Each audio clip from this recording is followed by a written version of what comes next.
মোহাম্মদ আখতারুজ্জামান রিপন। আমার গ্রামের বাড়ি পাবনাতে।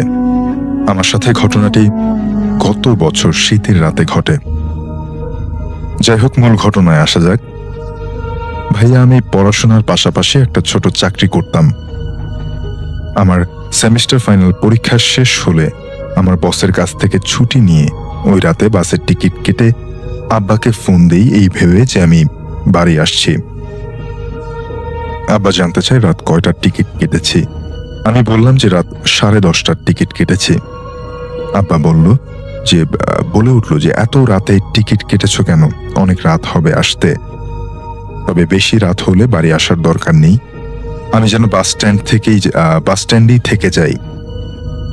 আমি কারণ জানতে চাইলে আব্বা বলে যে রাস্তাঘাটের অবস্থা বেশ ভালো না, আসা যাবে না।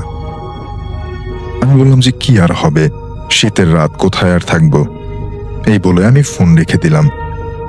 গাবতলী বাস স্ট্যান্ড থেকে কিছু খাওয়া দাওয়া করে ফল কিনে নেই। এরপর ভাবি যে রাস্তায় এগুলো খেয়ে নেব। ঠিক 10:30টায় আমি বাসে উঠলাম। যথানিয়ম অনুসারে 15 মিনিট পরেই বাস ছাড়ল। ভাইয়া, আপনি জানেন কিনা, চন্দ্রা অর্থাৎ উত্তর অঞ্চলে রাস্তার উন্নয়নের কাজ চলছিল, তাই চান্দুরা থেকে, দুঃখিত আমি চন্দ্রা বলেছি গতবার, চান্দুরা থেকে সিরাজগঞ্জ যেতে গাড়ি প্রায় 1 থেকে 1.5 ঘন্টা পিছিয়ে পড়ে। তাই ভাইয়া আমাদের পাবনা যেতে 3 ঘন্টা থেকে 3.5 ঘন্টা সময় লাগে। আর জ্যাম থাকলে সেই সময় আরো বেশি হয়ে যায়। যাই হোক, রাত 2:30টার দিকে আমাদের বেড়া বাস স্ট্যান্ড বাস দাঁড় করালো। যথারীতি বাস থেকে নেমে পড়লাম। বাস থেকে নামার পরে আমার চোখ কপাল বরাবর উঠে গেল। অবাক হয়ে পড়লাম আর ভাবতে লাগলাম, কি ব্যাপার, বাস স্ট্যান্ডে একটাও রিক্সা নেই কেন?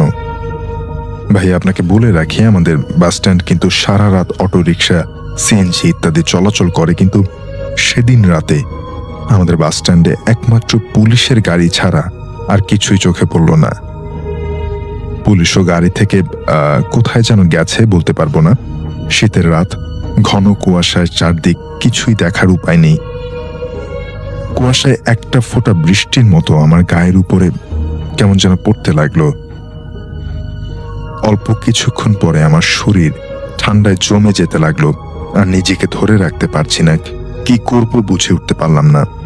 শরীরে শুধু একটা চাদর জড়ানো। বাস স্ট্যান্ডে অটো রিক্সা, সিএনজি না পাওয়ায় আস্তে আস্তে বাড়ির রাস্তায় হাঁটতে শুরু করলাম। কিছু দূর যেতেই যেন আশার আলো দেখতে পেলাম। ঘন কুয়াশায় কোনো কিছু দেখতে না পেলেও যে বুঝতে পারছি একটা অটো রিক্সা আমার সামনের দিক থেকে আসছিল। চিন্তা করলাম, যাই হোক, উঠে পড়বো, টাকা যা লাগে তাই দিব। আমি আর পারছিলাম না। মুহূর্তের মধ্যে রিক্সাওয়ালা আমার সামনে এসে দাঁড়ালো। আমি ভাইয়া, রিক্সাওয়ালার যদি একটু বর্ণনা দিতে চাই তাহলেই বুঝতে পারবেন। রিক্সার ধরনটা এরকম যে রিক্সা অনেক সুন্দর করে সাজানো। রিক্সাওয়ালা লোকটা 6 থেকে 7 ফিট লম্বা, গায়ে সাদা চাদর দিয়ে মোড়ানো, মুখ দেখার কোনো উপায় নেই। রিক্সাওয়ালা আমার সামনে রিক্সা দাঁড় করিয়ে ভারী কণ্ঠে আমাকে বলল, উঠলে উঠে পড়েন, সময় নাই। আমি অবাক হয়ে উঠে পড়লাম। আমি কোথায় যাব? আমি কি আপনাকে একবারের জন্য বলেছি? রিক্সাওয়ালা বলে উঠল যে বলতে হবে কেন, আমি সব জানি।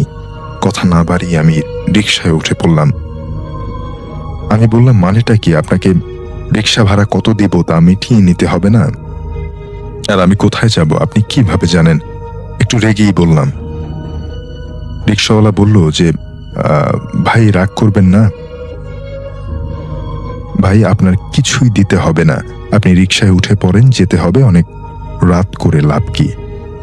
আমি আর কোনো কিছু চিন্তা না করে বললাম যে আল্লাহর নাম নিয়ে রিক্সায় উঠে পড়লাম।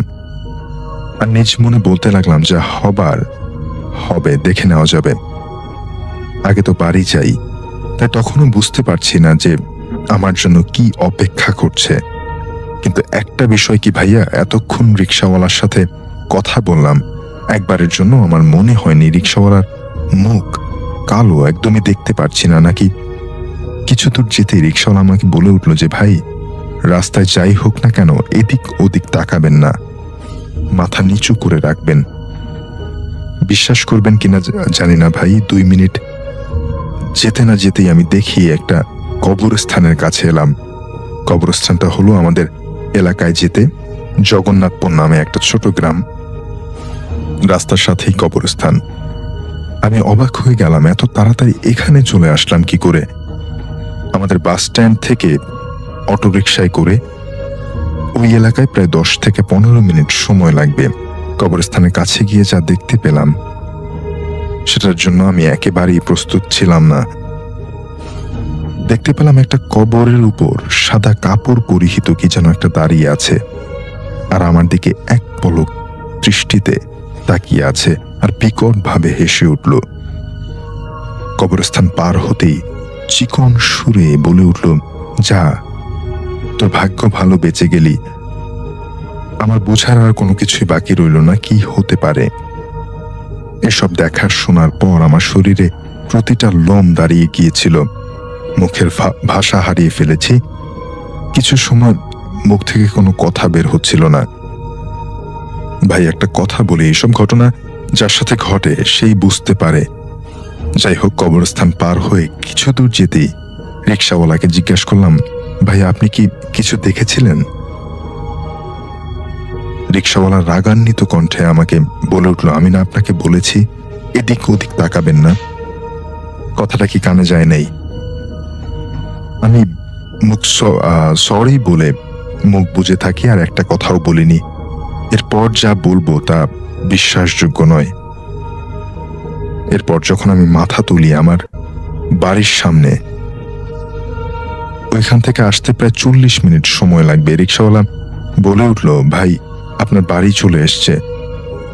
অবাক হয়ে গেলাম, যে না বোঝার ভান করে বললাম যে ও চলে এসছে। রিক্সাওয়ালাকে ধন্যবাদ দিলাম আর বললাম, ভাই আজ না আপনি না থাকলে যে কি হতো। যাই হোক, এই রিক্সাওয়ালাকে ভাড়া দিতে চাইলাম। রিক্সাওয়ালা বলে উঠল, আমি তো আপনার কাছ থেকে ভাড়া চাইনি, তাহলে আপনি আমাকে ভাড়া দিচ্ছেন কেন? আমি বললাম যে তাই হয় নাকি, এতটা পথ আপনার সাথে আসলাম, পকেট থেকে 150 টাকা রিক্সাওয়ালাকে দিতে চাইলে সে আমাকে অনেক রাগ করে। এরপর রিক্সাওয়ালা আমাকে বলে, এখন বাড়ি চলে যান, যাওয়ার পথে ভুলেও পেছনের দিকে তাকাবেন না। রিক্সাওয়ালার সাথে আমি কথা বলে বাড়ির সামনে পা বাড়ালাম। কৌতূহল বশত পেছনের দিকে তাকালাম, এই ভেবে যে রিক্সাওয়ালা আমাকে পেছনে তাকাতে না করলো কেন। পেছনে তাকিয়ে দেখি রিক্সাওয়ালা মুহূর্তের মধ্যে নেই, কোথাও যেন মিলিয়ে গেছে। আমি আর নিজেকে ধরে রাখতে পারলাম না। ওইখান থেকে এক দৌড়ে বাড়ি চলে যাই। দরজার সামনে গিয়ে আব্বাকে উচ্চস্বরে ডাক দিয়ে জ্ঞান হারিয়ে ফেলি। তারপর আর কিছুই বলতে পারবো না। সকালে আব্বা আমাকে জিজ্ঞাসা করলে সব ঘটনা খুলে বলি। আব্বা আমাকে অনেক রাগারাগি করে, তোকে না রাতে আসতে না করলাম, তাও তুই আসলি। যাই হোক ভাইয়া, ভালো লাগলে শোনাবেন। পরবর্তীতে আমার সাথে ঘটে যাওয়া আরো ঘটনা পাঠাবো। আমার সাথে ঘটে যাওয়া এই ঘটনা বিন্দু মাত্র মিথ্যা নেই। বিশ্বাস করা না করা একান্তই আপনাদের ব্যাপার। ভালো থাকবেন। এই ঘটনাটি শুরু 2007 সালে। শেখ জাহিদুল ইসলাম, ওনার বাসা হচ্ছে এই খুলনা শহরের রায়মহল এলাকার দরগা শরীফ নামক স্থানে। এই দরগা শরীফের ঠিক পাশেই ওনার বাসা। 2007 সালে এই বাসায় ওনারা বসবাস করতে শুরু করেন। ওই সময় উনি ছিলেন ইন্টার ফার্স্ট ইয়ারের স্টুডেন্ট। উনি সায়েন্সে পড়তেন।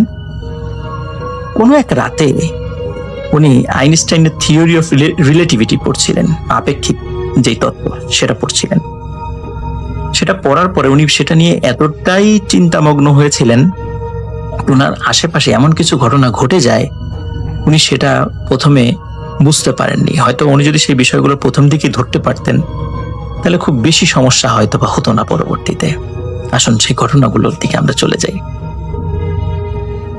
ওনার ওই সময়টাতে যখন উনি খুব চিন্তামগ্ন ছিলেন রাতের বেলা, তখন রাত বাজে প্রায় 12:30। উনি হঠাৎ শুনেছিলেন কিন্তু বিষয়টাকে গুরুত্ব দেননি, কারণ উনি একটা বিষয় নিয়ে খুব চিন্তিত ছিলেন বা ধ্যানমগ্ন বলতে পারেন। উনি শুনেছিলেন হঠাৎ করে বারান্দায় কিছু একটা হাঁটাহাঁটি করছে এবং কিছুক্ষণ হাঁটাহাঁটি করার পর ঘরের মধ্যে কিছু একটা কালো মানে কালো ছায়ার মতো কিছু একটা ওনার ঘরে ঢুকলো, ওনার রুমে। উনি আসলে এতটা মানে ভাবনার জগতে ছিলেন, কিছুই উনি বুঝতে পারেননি।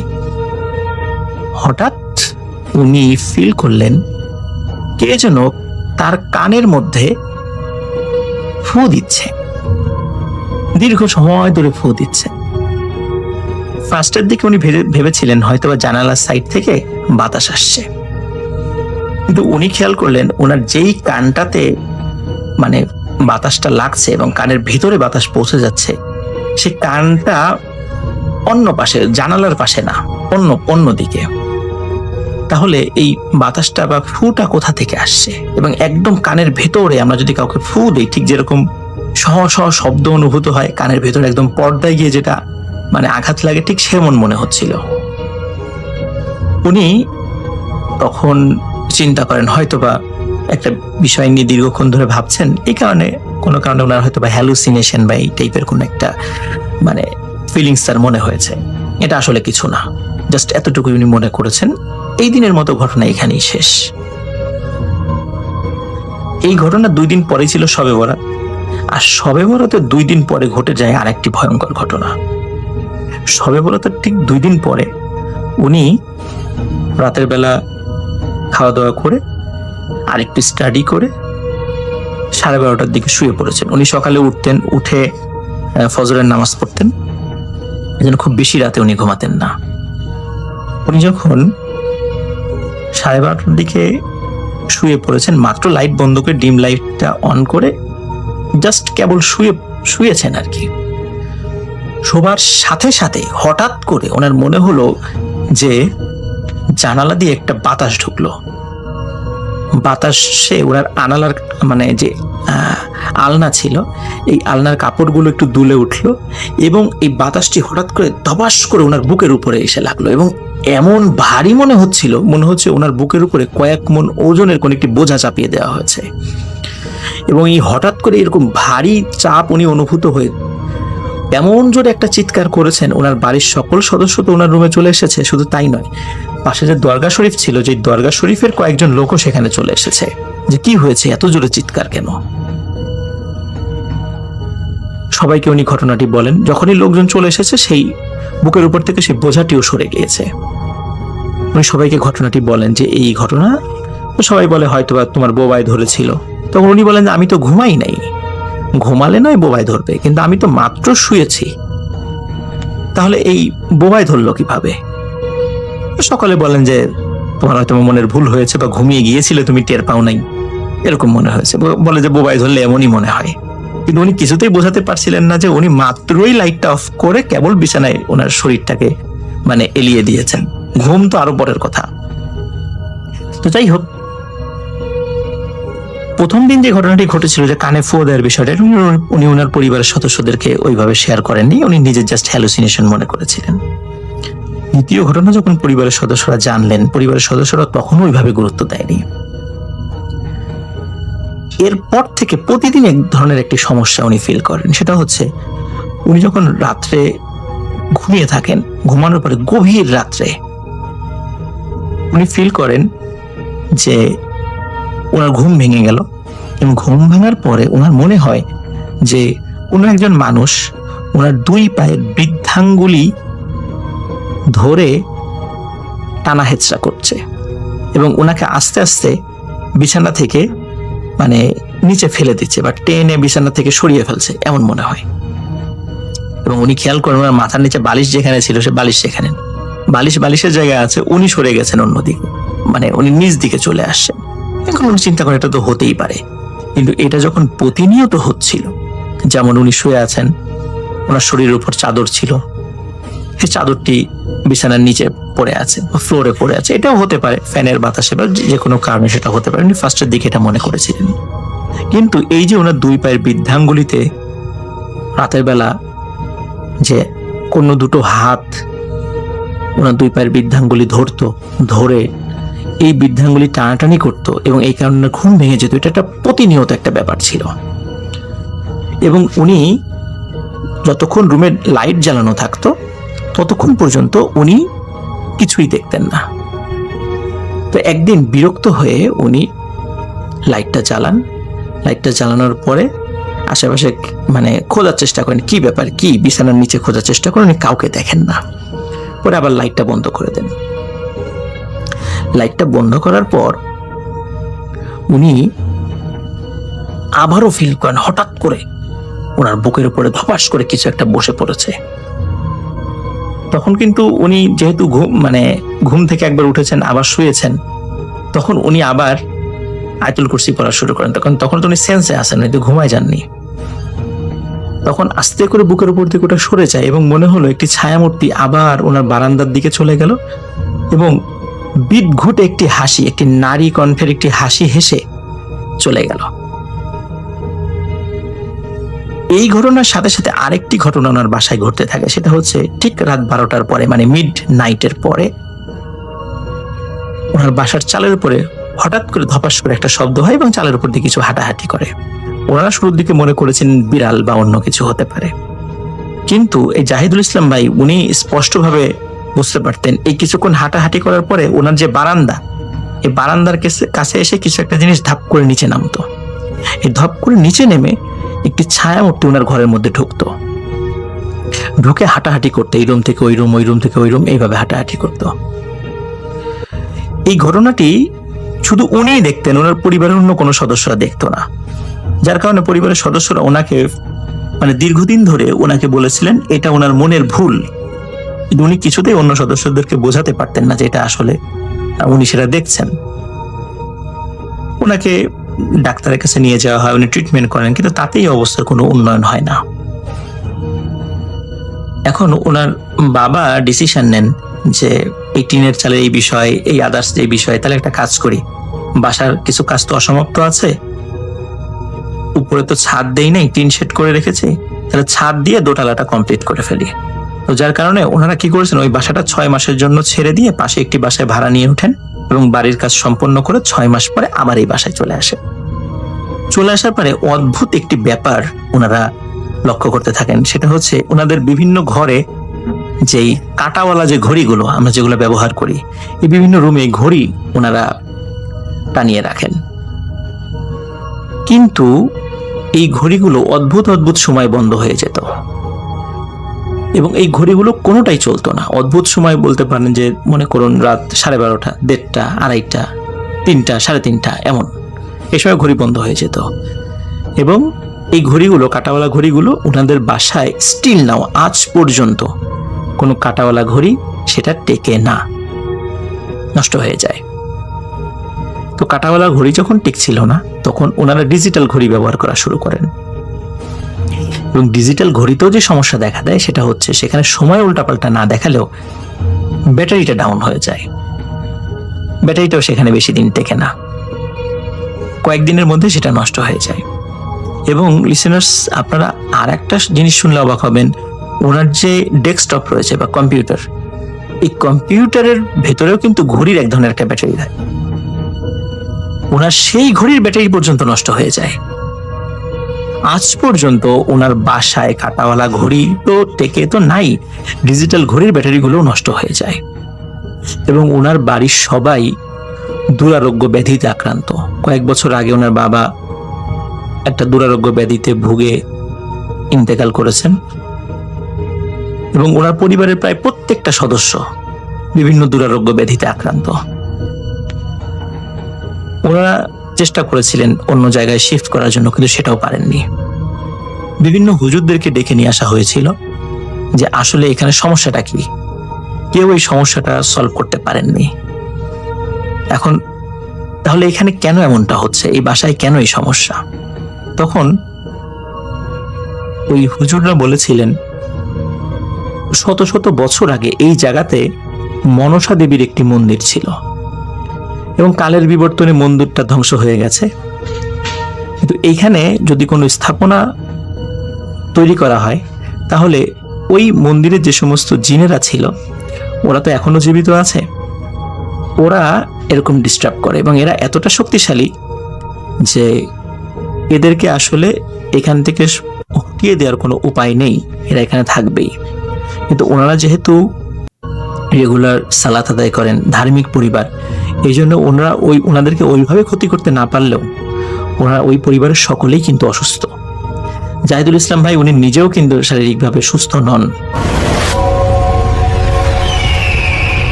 আসসালামু আলাইকুম রাসেল ভাই, আশা করছি আপনি ভালো আছেন।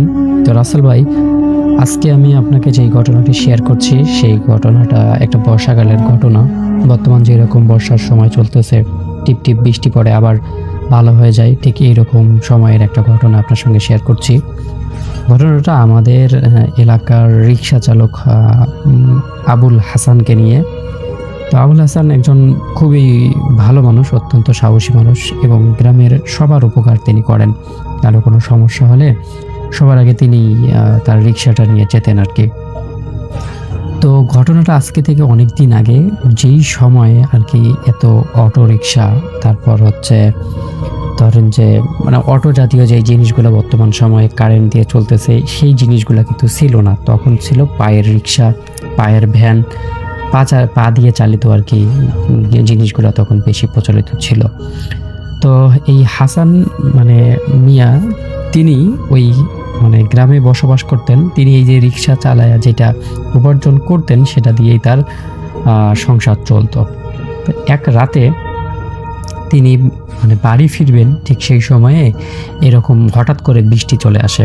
তো বৃষ্টি চলে আসার পর সে মানে সামনে যাচ্ছে, তো যাওয়ার পরে মানে কোথায় আশ্রয় নেবে সেটা কোনো খোঁজ পাচ্ছে না। তো হঠাৎ করে সে সামনে দেখতে পারে রাস্তার সাইডে একটা মন্দির আছে।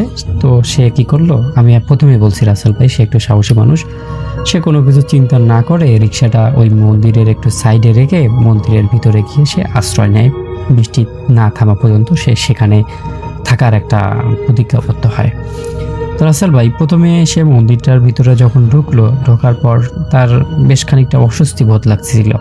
তো সে ভাবলো যে শরীরের যে কাপড়গুলো আছে সেই কাপড়গুলো হয়তো ভিজে গেছে, এই জন্যই এরকমটা মনে হচ্ছে। তো তখন সে কি করলো, আস্তে আস্তে তার উপরের যে গেঞ্জিটা ছিল সেই গেঞ্জিটা একটু খুলে ভালো মতো আর কি পানি নিগড়িয়ে আবার আর কি ওটা একটু ওইখানে বাতাস দেওয়ার চেষ্টা করতেছে। তো ঠিক এই সময় তার যে গেঞ্জিটা ওখানে সে লেড়ে দেওয়ার পর তার শরীর কিন্তু এখন মানে শরীরে কাপড় নাই, লুঙ্গি পরা ছিল। তো এই অবস্থায় তার মানে সেই জায়গাটা যে ছিল সেই জায়গাটায় হঠাৎ করে সে বুঝতে পারলো যে কোথা থেকে একটা আলো জ্বালে উঠলো। অটোমেটিক মন্দিরের ভিতরে একটা আলো জ্বালে উঠলো। তো আলোটা এরকম যেন মানে কেউ মন্দিরের ভিতরে কোনো মশাল জ্বালিয়েছে। তো হাসান মিয়া মানে মন্দিরের ভিতরে যে মানে দেখার চেষ্টা করলো যে আসলে হঠাৎ করে কে মন্দিরে আসলো যে এত রাত্রে এরকম আলো জ্বালালো। তো যখন সে দেখলো, ভিতরে গিয়ে দেখে যে কেউ নাই, শুধুমাত্র মন্দিরে যে ঠাকুর থাকে সেই ঠাকুরের সামনে অটোমেটিক একটা আলো জ্বলতেছে। তো এটা দেখার পর হাসান ভাই মনে করলো যে হয়তো মানে কেউ এটা জ্বালে দিয়ে গেছে, আমার হয়তো এতক্ষণ চোখে পড়েনি, এখন হয়তো চোখে পড়েছে। তো এটা দেখার পর সে কোনো কিছু না ভেবে সে তার মতো আছে। তো সে দেখতেছে যে বৃষ্টিটা কেন জানি থামতেছেই না, হঠাৎ করে বৃষ্টিটা আরো বেশি জোরে হওয়ার মানে উপক্রমে চলে আসতেছে।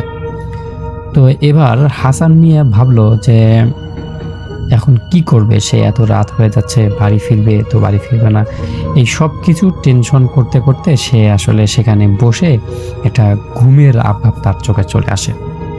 তো তখন প্রায় তার সেখানে থাকা প্রায় 15-20 মিনিট হয়ে গেছে। 15-20 মিনিট পর সে হঠাৎ করে শুনতে পারে তার যে এই মন্দিরটা টিনের চাল ছিল, তো টিনের চালের মধ্যে কেউ একটা শব্দ করতেছে, মানে নখ দিয়ে আছাড় কাটতেছে, এরকম একটা শব্দ সে পাচ্ছে।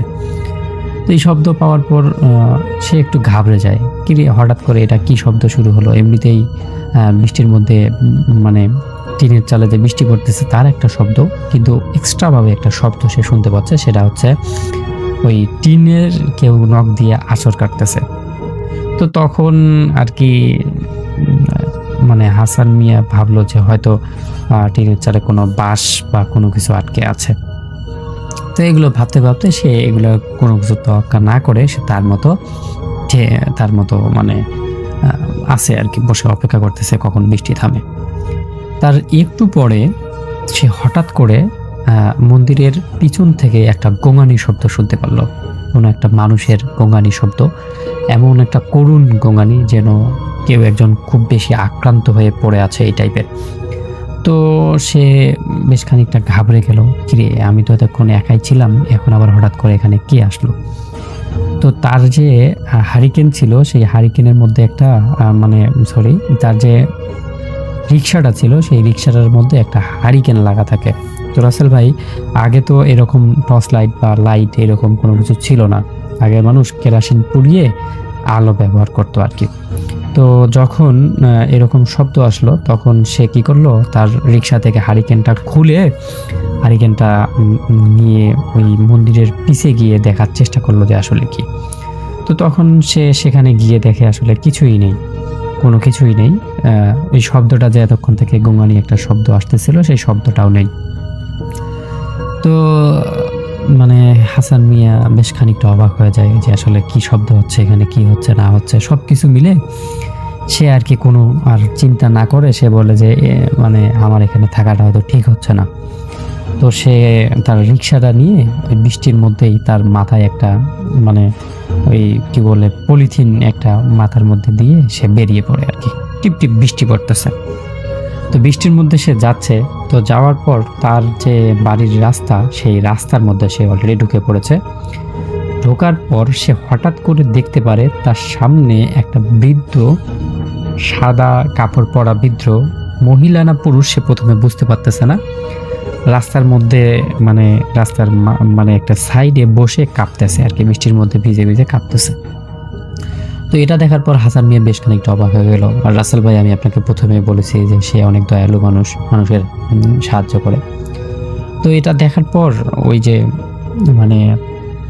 যে হাসান মিয়া তার রিক্সাটা থামিয়ে বলল যে আপনি কে, এত রাত্রে এখানে কি করছেন, বৃষ্টির মধ্যে ভিজে যাচ্ছেন, কোথায় যাবেন বলেন না, আমি আপনাকে সাহায্য করে দিই। কিন্তু ওই যে সাদা বৃদ্ধর মতো যেটা ছিল আর কি রাস্তার সাইডে, কোনো কথা বলতেছে না, কোনো শব্দ হচ্ছে না। যখন হাসান মিয়া চিৎকার করে বলল, এই যে দাদু, আপনি কে, কোথা থেকে আসছেন, কোথায় যাবেন, আমাকে বলেন, আমি আপনাকে পৌঁছে দিই। তো এটা বলার পর ওই বৃদ্ধটা বলে যে আমি একটু সামনে যাব বাবা, আমাকে একটু সাহায্য করলে ভালো হয়। তো তখন আর কি যখন এই বৃদ্ধটা উঠে দাঁড়ালো, তখন তার যে মাথার চুল ছিল, সেই চুল দিয়ে পুরো যে মুখটা ছিল সেই মুখটা ঢাকা পড়ে গেছে। তো এই জন্য হাসান মিয়া কিছু দেখতে পারল না যে আসলে ছেলে না মেয়ে, কিন্তু কণ্ঠটা এমন একটা কণ্ঠ ছিল, বোঝার কোনো উপায় নেই যে এটা ছেলে কণ্ঠ নাকি মেয়ে কণ্ঠ।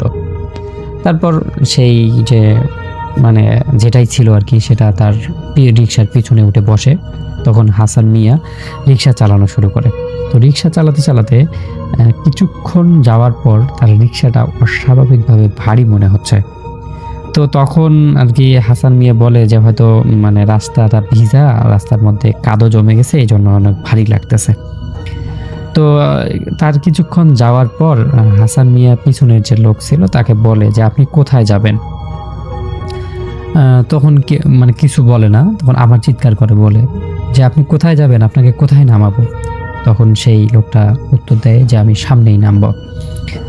তো এটা বলার পর হাসান মিয়া আর একটু জোরে চালিয়ে তাকে আর কিছুক্ষণ যাওয়ার পর বলে যে আরো কোথায়।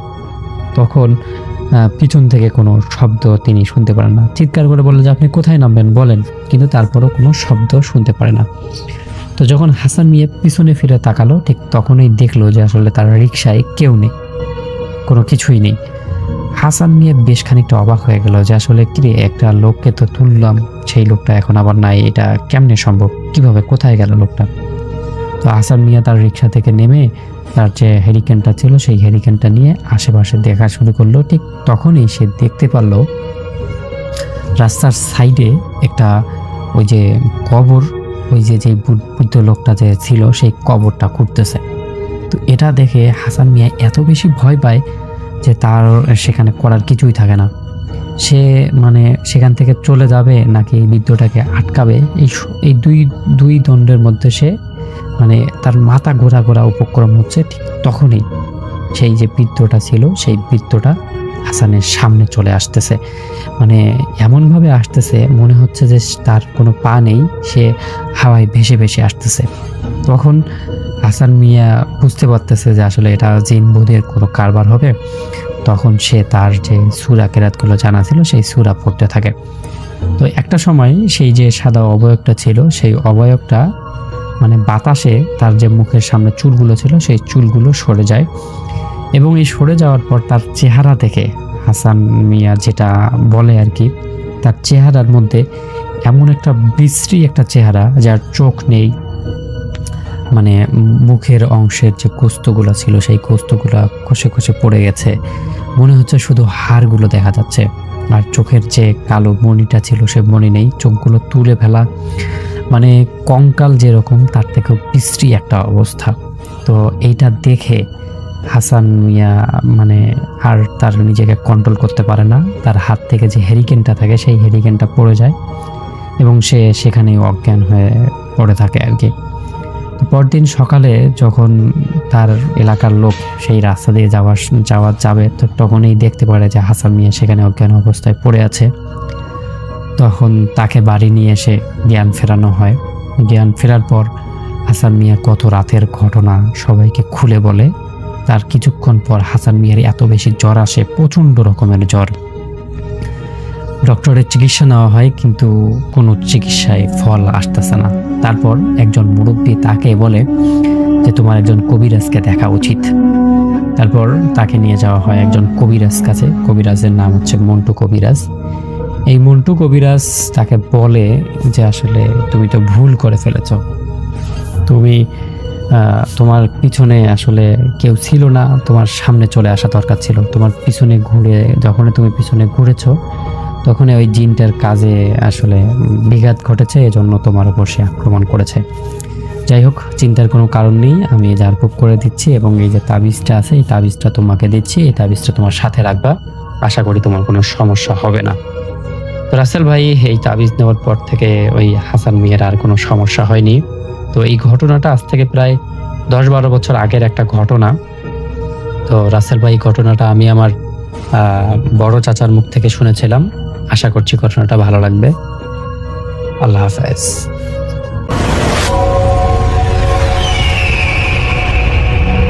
আসসালামু আলাইকুম ভাইয়া। ওয়ালাইকুম আসসালাম।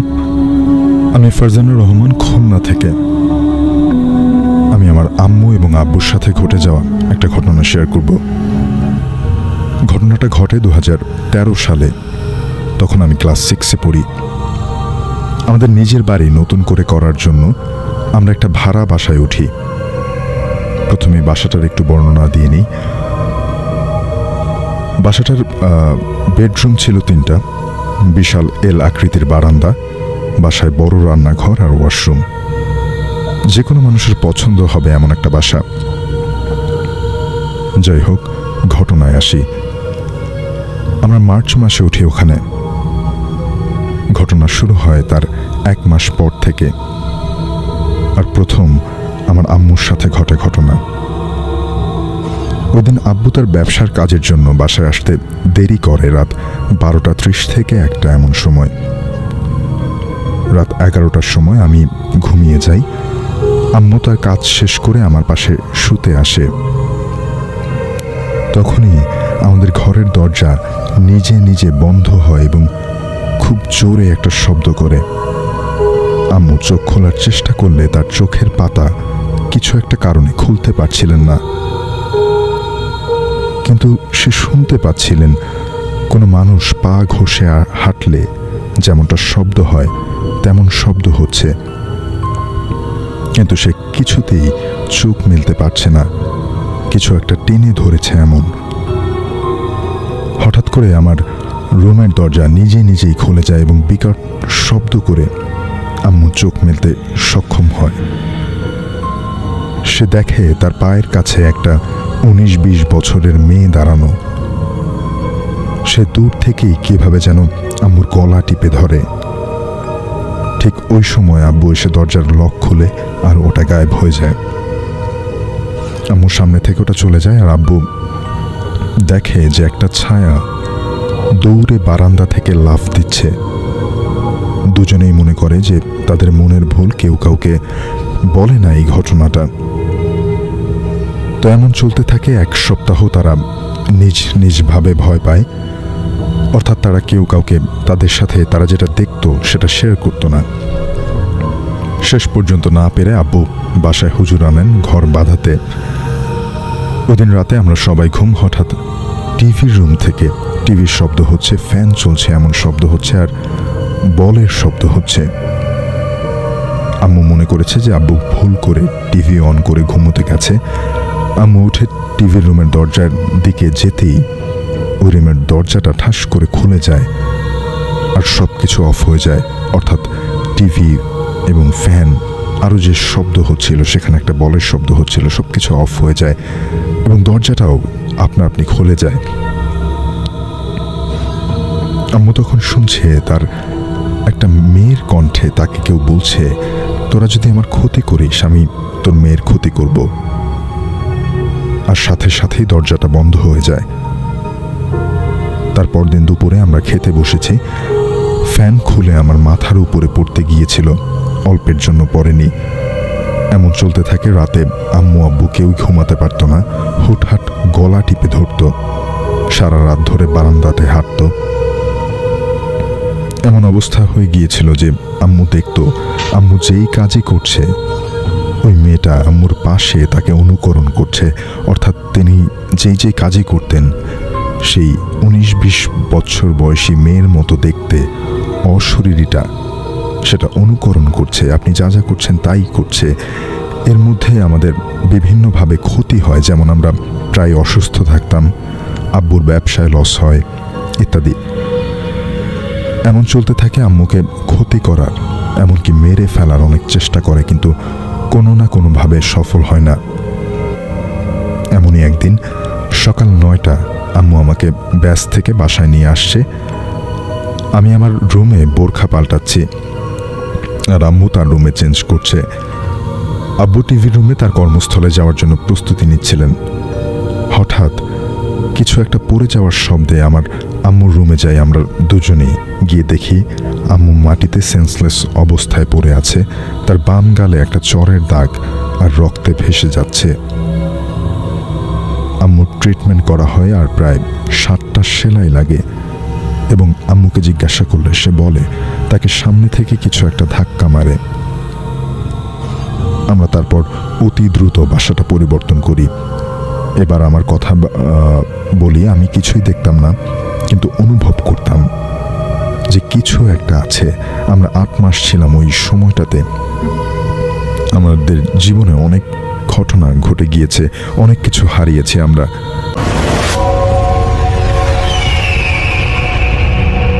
আব্দুল জলিল নামের একজন লোকের ঘটনা, এবং আসলে তিনি পেশায় একজন দোকানদার ছিলেন, ছোট্ট মুদির দোকান।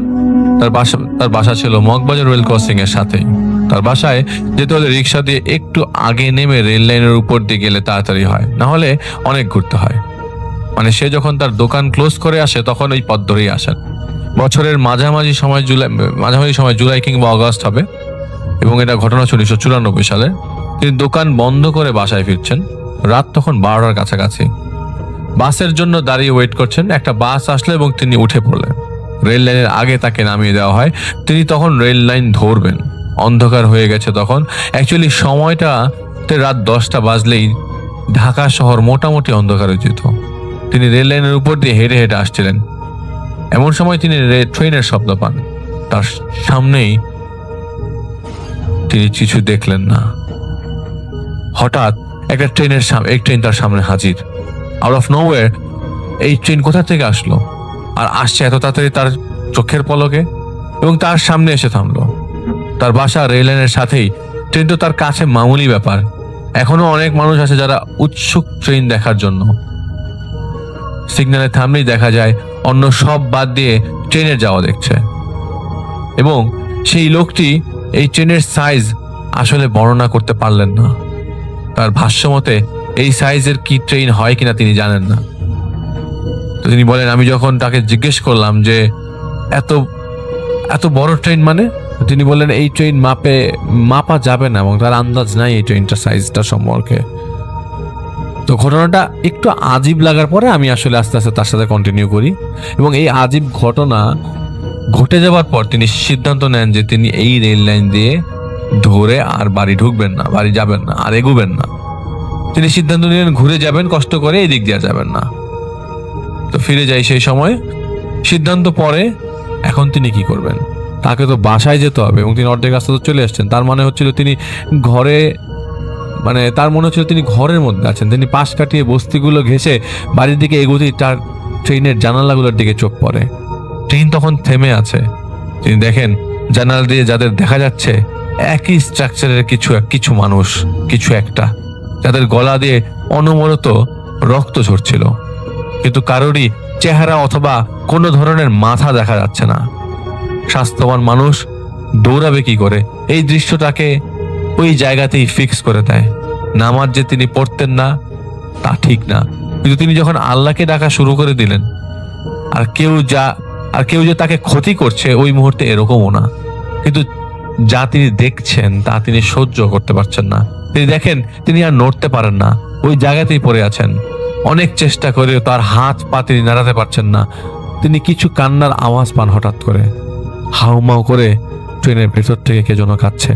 তিনি আরো ভয় পেয়ে যান। যখনই কিছু অ্যাবনর্মাল ঘটতে থাকে তখনই তিনি ঘাবড়াতে থাকেন।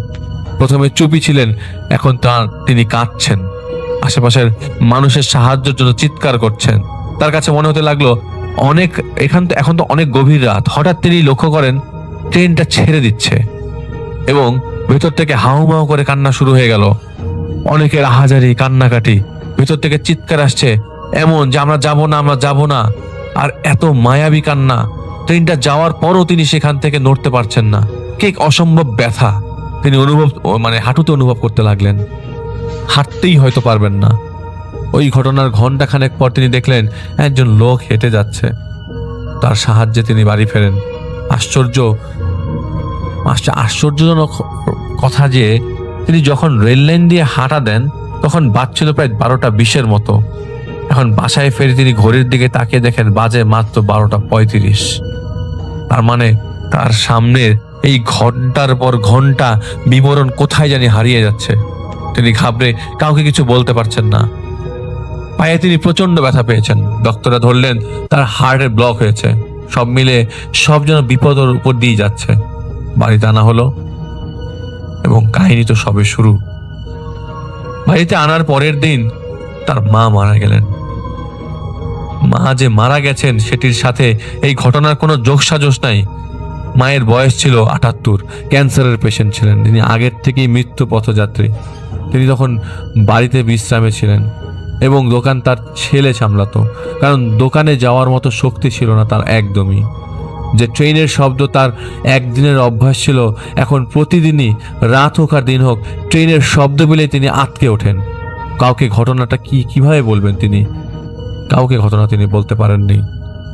তার মা মারা যাওয়ার 10 থেকে 12 দিন পর তার ঘুম ভাঙে হঠাৎ। তিনি ওয়াশরুম হতে বারান্দায় গামছা থাকবার কারণে মুখ পরিষ্কার করতে বারান্দায় যান। তার বাসা থেকে রেল লাইন দেখা যায়। তিনি হঠাৎ লক্ষ্য করলেন রেল লাইনটাতে কেউ নাই, আর চারপাশে অন্ধকার।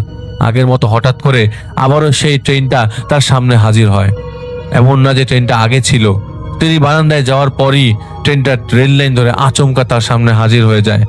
তিনি আর দেরি না করে তার ওয়াইফকে ডেকে তুলে বারান্দায় যেতে বললেন দেখো তো বারান্দায় যে একটা অনেক বড় ট্রেন দাঁড়িয়ে আছে না। তার ওয়াইফ প্রথমে গ্রাহ্য না করলেও পরে বারান্দায় ঠিকই যান। রুমে এসে তিনি বলেন কি জন্য বারান্দায় যেতে বললা, কিছুই তো নাই। তিনি গিয়ে দেখেন আর সেটি সেই জায়গায় নাই। প্রায় 2 উইক রেস্ট নেওয়ার পর তিনি দোকানে যাওয়া শুরু করলেন। যেদিন শুরু করলেন দোকানে যাওয়া, সেদিন তিনি রাত 11টায় দোকান বন্ধ করেন, এবং বন্ধ করে তিনি বাড়ির দিকে রওনা হন। সেদিন বাসে করে রওনা হলেন। বাস থেকে নেমে তিনি আবার রিক্সা নেন। রিক্সা করে তিনি বাড়ি আসতেই একটা গলি পড়ে। সেই গলি দিয়ে তিনি ঢুকতেই তিনি দেখেন প্রথমে 2জন সাদা কাপড় পরা দুজন লোক বের হচ্ছে। এরপর দলে দলে আরো সাদা কাপড় ধারী লোকজন বের হচ্ছে। বের হওয়ার সময় সবারই মাথা নিচু ছিল, এবং গলি হতে একের পর এক লাশের কফিন বের হতে থাকে তাদের সাথে, যেন তারা লাশের মিছিলে নেমেছে, কিন্তু কেউ কোনো সারা শব্দ করছে না। তিনিও পাশের বাসার একটি গেটে ঢুকে গিয়ে নক করেন। তিনি দেখেন তাদের জানালা দিয়ে লাইট দেখা যাচ্ছে, তার মানে তারা সজাগ।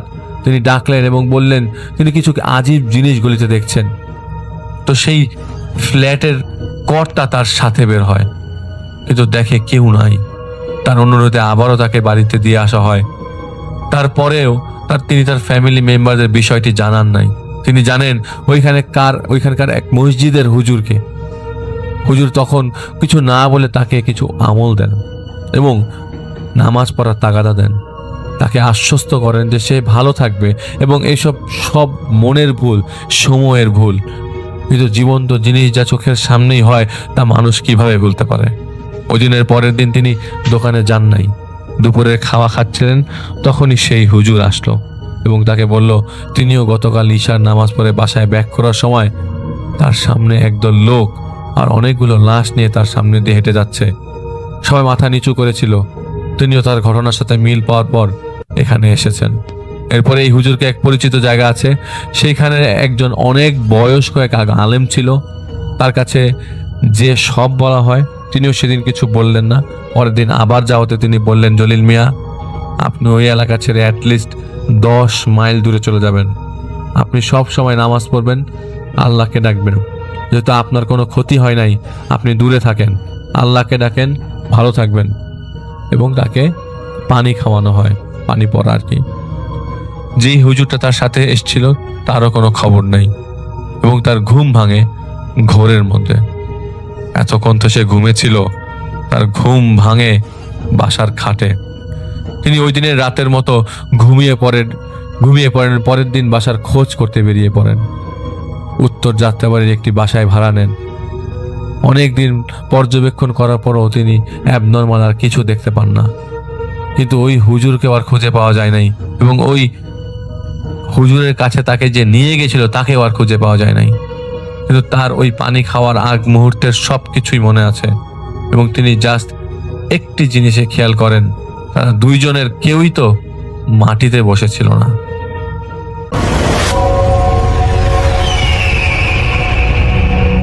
খুলনা শহরের রায়মহল এলাকার দরগা শরীফ নামক যে জায়গাটি আছে, সেই দরগা শরীফের পাশে একটি বাসা রয়েছে। শেখ জাহিদুল ইসলাম নামক একজন ব্যক্তি, উনি ওনার সঙ্গে ঘটে যাওয়া কিছু এক্সপেরিয়েন্স শেয়ার করেছিলেন এবং আমাদের খুলনা জেলার ভৌতিক টিমের সদস্য সৈকত এই স্টোরিটি কালেক্ট করে দিয়েছিলেন। আমি এর আগের স্টোরিটা আপনাদেরকে বলেছিলাম, ওই বাসাটি এমন ব্যতিক্রমী একটি বাসা, যে বাসায় কোনো ঘড়ি চলে না। কাঁটাওয়ালা ঘড়ি তো একদমই না, এবং ডিজিটাল ঘড়িও কিছুদিন পরে নষ্ট হয়ে যায়। এই বাসারই আরো কিছু ঘটনা এখন আমি আপনাদের সঙ্গে শেয়ার করব। রিসেন্টলি সৈকত শেখ জাহিদুল ইসলামের কাছ থেকে এই ঘটনাগুলো কালেক্ট করে আমাকে পাঠিয়েছেন। এখন আমরা শুরু করছি সেই ঘটনাটি।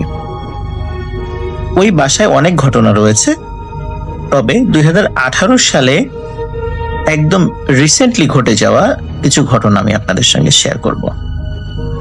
শেখ জাহিদুল ইসলাম, উনি বিবাহিত। উনি যথারীতি প্রতিদিনের মতো রাত্রেবেলা খাওয়া দাওয়া করে রাত প্রায় 11:30টার দিকে উনি এবং ওনার স্ত্রী শুয়ে পড়েন। ওনার ঘরের ডিম লাইটটা জ্বালানো থাকে এবং ওনার ঘরের পাশে একটি বারান্দা রয়েছে। ওনারা যখনই লাইটটা অফ করে শুয়েছেন, শোয়ার পরপরই যখনই হাজবেন্ড দুইজনই যখন চোখ বন্ধ করেছেন, তখন শেখ জাহিদুল ইসলাম কি দেখছেন চোখ বন্ধ করা অবস্থায়, যে কালো রঙের প্রকাণ্ড একটি সাপ, এই সাপটি উনার দিকে আসছে। এবং অবস্থাটা এমন যে উনি যেহেতু বিছানায় শুয়ে আছেন, উনি চোখ বন্ধ করেই মনে হচ্ছে যে উনি ঘরের সবকিছু দেখতে পাচ্ছেন। উনি চোখ বন্ধ করে উনি দেখতে পাচ্ছিলেন যে ওনার পায়ের দিকে কালো রঙের প্রকাণ্ড একটি সাপ। এবং এই সাপের একটা বিশেষ বৈশিষ্ট্য উনি লক্ষ্য করেন, এই সাপের কিন্তু 5টি মাথা রয়েছে। 5 মাথাওয়ালা একটি সাপ ওনার দিকে আস্তে আস্তে এগিয়ে আসছে। উনি এই দৃশ্য দেখার পরপরই ভয়ে ওনার স্ত্রীর হাত চেপে ধরেন চেপে ধরে উনি চিৎকার করে ওঠেন। ওদিকে ওনার পাশে শুয়ে থাকা স্ত্রী উনিও এই শেখ জাহিদুল ইসলামের হাত চেপে ধরে চিৎকার করে ওঠেন। তখন শেখ জাহিদুল ইসলাম ওনার স্ত্রীকে বলেন যে আমি এরকম এরকম দেখেছি। ওনার স্ত্রী বলে যে আমিও তো একই জিনিস দেখেছি। তো কথা বলতে বলতে ডিম লাইটের আলোতে সামনের দিকে তাকিয়ে দেখেন ওনারা একটু আগে চোখ বন্ধ করে যেটা দেখছিলেন সেই জিনিসটাই ওনাদের সামনে।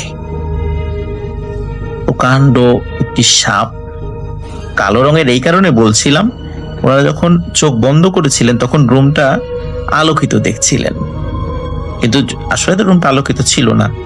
রুমটা ছিল ডিম লাইটের আবসা আলো ছিল রুমে। কিন্তু যখন ওনারা দুজনই চোখ খুলে সামনের দিকে তাকান, দুজন একত্রে দেখেন যে একটু আগে চোখ বন্ধ করে কালো রঙের যে সাপটি দেখেছেন ঠিক ওই আবছা আলোয় স্পষ্ট দেখা যাচ্ছে সেই সাপটি 5 মাথাওয়ালা এবং সেটি তাদের দিকে তাকিয়ে আছে। এবং সাপটি কিন্তু অনেক বড়, ঠিক যেমন ফনা ধরে। আপনারা অনেক সময় এই ধরনের বহু মাথাওয়ালা সাপ দেখেছেন, অনেক সময় ছবিতে দেখেছেন। এটি কিন্তু বাস্তবে ওনাদের রুমের মধ্যে ওনারা দেখতে পান। যখন দুজনই চিৎকার চেঁচামেচি শুরু করেন তখনই ওনাদের সামনেই এই সাপটি ওনাদের বারান্দার দরজা দিয়ে বের হয়ে চলে যায়। এটি ছিল প্রথম দিনের ঘটনা। এরপরে আসি তার পরের দিন কি হলো। শেখ জাহিদুল ইসলাম উনি ওনার বাসায় ছোট্ট একটা কোচিং সেন্টার চালান, তো বিভিন্ন ব্যাচ ওনার রয়েছে।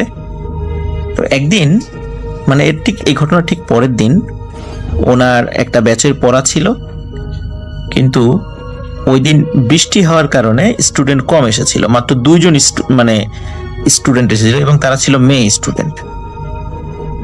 ওখানে ওরা যেখানে বসে পড়তো সেখানে তারা ঢোকার পরেই তারা চিৎকার করে সেন্সলেস হয়ে যায় দুজনই।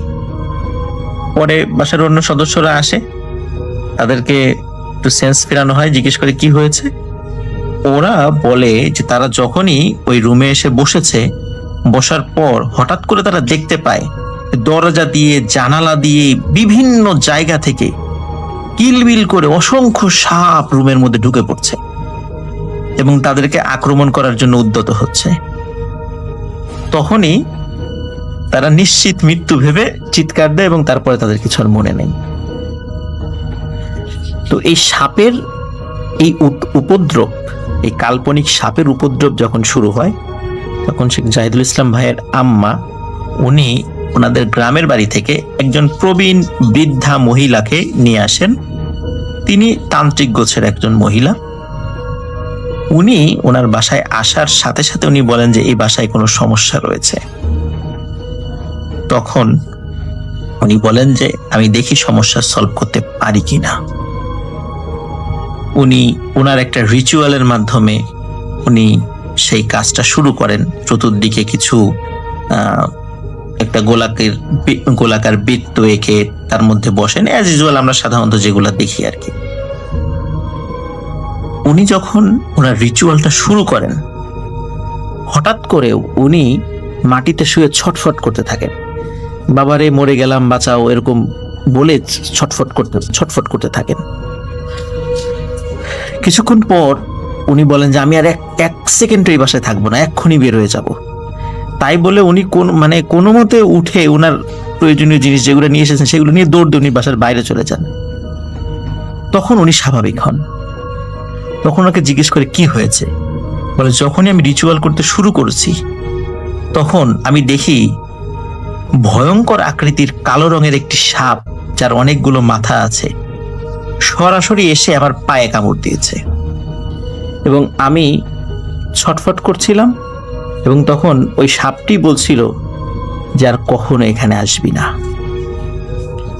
তখন আমি কোনো মতে পরিমরি করে যে বাইরে চলে এসেছি, সুতরাং এইখানে আমি আর কখনো আসবো না, তোমরাও যত দ্রুত পারো বাসাটি ছেড়ে দাও। এই ঘটনাটি এখানেই শেষ নয়। শেখ জাহিদুল ইসলামের ভাইয়ের বাসায় যদি কোনো আত্মীয় স্বজন আসতে যায়, বিশেষ করে রাতের বেলা, তখন ঘটে আর এক ধরনের ঘটনা। এমন একটি ঘটনা আমি বলছি। শেখ জাহিদুল ইসলামের মামা উনি একদিন আসছিলেন, কারণ যেহেতু ওই বাসাটা খুব বেশি আগের করা না, 2007 সাল থেকে ওনারা থাকা শুরু করেছেন এবং তখন থেকেই সমস্যাগুলো সৃষ্টি হচ্ছে এবং টুকিটাকি সমস্যা সবসময় লেগেই থাকে। তো ওনার মামা একদিন আসছিলেন, ওনার বাসায় আসার আগে বাসার কাছে একটা কবরস্থান রয়েছে, সেই কবরস্থানের পাশ দিয়ে আসতে গেলে ছোট্ট একটা কালভার্টের মতো রয়েছে, এই কালভার্টটা পার হয়ে আসতে হয়। ওনার মামা আসছিলেন, আসার পথে দেখেন যে ছোট্ট একটা বাচ্চা এই কালভার্টের পাশে দাঁড়িয়ে আছে এবং সে বাচ্চারা যেভাবে কাঁদে সেভাবে কাঁদছে। তার মামা জিজ্ঞেস করেন, খোকা তোমার কি হয়েছে, কোথায় বাসা তোমার? তখন তার মামা খেয়াল করেন সে কোনো কথা বলে না। কয়েকবার জিজ্ঞেস করার পরও সে যখন কোনো উত্তর দেয় না, তখন উনি লক্ষ্য করেন যে ওই বাচ্চা ছেলেটি তার দিকে তাকালো এবং তার চোখ স্বাভাবিক মানুষ থেকে কিন্তু অনেক বড়। যখন তার দিকে তাকানোর পর তার মামার বুঝতে আর বাকি রইল না যে উনি একটা বড় ধরনের বিপদে পড়েছেন। উনি যেটি করেন, যেহেতু ওনার পেছন দিকে যাওয়ার কোনো ওয়ে ছিল না, উনি তো যেহেতু ওনার বোনের বাসাতেই যাবেন, অন্য কোনো বাসা তো উনি চেনেন না আশেপাশে, তখন উনি ওই বাচ্চাটির সামনে দিয়ে ওনার বোনের বাসার দিকে দৌড় দেন এবং উনি দৌড় দেওয়ার সময় বারবার পিছনেও লক্ষ্য করছিলেন এবং উনি দেখছিলেন ওই বাচ্চাটিও তার পেছনে পেছনে দৌড়ে আসছে। দৌড়ে আসতে আসতে যখন উনি ওনার বোনের বাসার কাছে চলে এসেছেন, যখন দরবার শরীফের ঠিক একদম ওখানে চলে এসেছেন, তখন লক্ষ্য করেন ওই বাচ্চাটি আর নেই। কিন্তু স্বাভাবিকভাবেই ওনার একদম কানের কাছে ফিসফিস করে একটা আওয়াজ আসে। ফিসফিস করে আওয়াজটা এমন ছিল, আর কখনো এদিকে আসবি না। কিন্তু এর পরেও উনি এসেছেন একাধিকবার, কিন্তু দিনের বেলা এসেছেন। রাতের বেলা ওই বাসায় যদি কোনো গেস্ট আসে, তারা কিন্তু কোনো না কোনো সমস্যায় পড়বেন, এমনই একটি বিষয় ওখানে হয়ে দাঁড়িয়েছে এবং ওনারা অত্যন্ত কষ্টের মধ্যে ওই বাসায় জীবনযাপন করছেন। অনেক তান্ত্রিক কবিরাজ যারাই এসেছেন তারা সবাই একই কথা বলেছেন যে ওনার বাসাটি যেখানে অবস্থিত, বছর আগে ওখানে একটি মনসা দেবীর মন্দির ছিল এবং আমরা জানি মনসা কিন্তু সাপের দেবী এবং ওই মন্দিরটা কালের বিবর্তনে হারিয়ে গেলে ওই জায়গার উপরই ওনাদের বাসা এবং এই কারণে ওনাদের বাসায় এই ধরনের সমস্যা চলছে তো চলছে এবং এখনো চলছে। আসসালামু আলাইকুম রাসেল ভাই, আশা করছি আপনি ভালো আছেন। তো রাসেল ভাই, আজকে আমি আপনার সঙ্গে একটি ঘটনা শেয়ার করছি, বর্ষার রাতের একটি ঘটনা। তো ঘটনাটি আমার একটা ফ্রেন্ড আমাকে পাঠিয়েছে, তো সে যেভাবে লিখেছে আমাকে, আমি সেভাবেই পড়ার চেষ্টা করছি। শহরের পুরাতন অংশে রিক্সা চালাতো সালাম নামের এক বয়স্ক লোক, বয়স প্রায় 40-এর কাছাকাছি। রাতে সাধারণত রিক্সা তিনি একদমই চালাতেন না, কারণ সবাই বলতো এই যে শহরের যে পুরনো একটা হসপিটাল আছে, সেই হসপিটাল আর কবরস্থানের মাঝখানের রাস্তাটা ভালো না। বিভিন্ন সময় বিভিন্ন রকমের ঘটনা, বিভিন্ন সময় বিভিন্ন রকমের অদ্ভুত জিনিস, অদ্ভুত কর্মকাণ্ড এখানে হয়ে থাকে। তো এক রাতের ঘটনা, যেই রাতের ঘটনা, রাত প্রায় 1টা, টানা বৃষ্টির পর শহরের রাস্তাগুলো একদমই ফাঁকা, শুধু দূরে রাস্তার বাতি কেঁপে কেঁপে জ্বলতেছে। রাসেল ভাই, হয়তো একটা বিষয় সবাই আমরা জানি যে রাতে যখন বৃষ্টি হয়, বৃষ্টি হওয়ার পর কিন্তু এই যে ল্যাম্পপোস্টগুলো অনেক খারাপ হয়ে যায় এবং তার আলোগুলো কিন্তু একটু মিটি জ্বলে। যাই হোক, এই যে সালাম মিয়া ছিল, সেই সালাম মিয়ার সেই পরের দিন তার কিস্তি ছিল, কিস্তির জন্য তার টাকা দরকার। তো এই জন্য সে এই রাত 1টার সময় বেরিয়েছে রাত্রের কোনো ভাড়া মারার জন্য। আর রাসেল ভাই সাধারণত শহরে বা গ্রামে যেখানেই বলেন না কেন রাত্রের ভাড়া কিন্তু একটু বেশি হয়। যাই হোক, তো তিনি ভাবলেন যে এই হাসপাতালের রোডটাতে যাওয়া যাক, কারণ হাসপাতাল থেকে রোগী কিন্তু সচরাচর হাসপাতালে সবসময় মানুষ থাকে, তো সেইখানে হয়তো 2-1টা মানুষ পাবো। তো তিনি ওই হাসপাতাল রোডে যখন যাচ্ছিলেন হঠাৎ করে হাসপাতালের সামনে এসে দেখে সাদা কাপড় পরা একটা ভদ্র মহিলা দাঁড়িয়ে আছে, মাথায় কালো ঘোমটা, বৃষ্টির মধ্যে দাঁড়িয়ে থাকলেও তার গায়ে এক ফোঁটাও পানি পড়ছে না। এরপর এই যে সালাম মিয়া ধীরে ধীরে সেই মহিলাটার পাশ দিয়ে যাচ্ছে, তখন মহিলাটা ধীরে ধীরে বলল, ভাই আমাকে একটু কবরস্থানের পাশের ওই পুরাতন বাড়িটাতে নিয়ে যাবেন? তখন সালাম মিয়ার বুকটা একদম কেঁপে ওঠে। জায়গাটার নাম শুনলেই মানুষের যেখানে ভয় লাগে সেখানে সালাম মিয়া কিভাবে যাবে? তিনি বললেন যে না, ওই দিকটায় যাব না, আপনি অন্য দিকে গেলে আমি যাইতে পারবো। তখন সেই মহিলা বলে যে ভাই সমস্যা নাই, আমিও জানি সেখানে ভয় পায় মানুষ, কিন্তু আমি আপনাকে অনেক বেশি টাকা দিব, কারণ আমার সেখানে যাওয়া অনেক বেশি প্রয়োজন। তো বেশি টাকা শুনে সালাম মিয়া একটু মানে খুশি হলো এবং বললো যে আচ্ছা ঠিক আছে, যা হয় হবে, চলেন। এরপর মহিলাটা রিক্সার মধ্যে উঠলো। তারপর মানে মহিলা রিক্সার মধ্যে ওঠার পর তিনি গাড়ি টান দেওয়া শুরু করলো। গাড়িটা কিছুক্ষণ যাওয়ার পর সালাম মিয়া টের পেল যে রিক্সাটা কেন জানি অস্বাভাবিক ভারী হয়ে গেছে, যেন একজন না অনেক মানুষ উঠে বসেছে তার রিক্সায়। তার যাই হোক, কি আর করা, মানুষকে তো বলা যায় না যে আপনার ওজন বেশি। সে ধীরে ধীরে রিক্সা চালাতে থাকলো। চারপাশে কুয়াশা এত বেশি সেদিন ছিল, মানে বর্ষাকাল কিন্তু কুয়াশা হচ্ছে আর কি, এরকম অবস্থা। তো হঠাৎ করে রাস্তার কুকুর যেগুলো ছিল আর কি, সেগুলা ঘেউ ঘেউ করা শুরু করলো। মানে এমন একটা অবস্থা, মানে তার পরিবেশ তাকে বলছে যে সালাম মিয়া সামনে যেও না, তোমার বিপদ আছে, এরকম আর কি।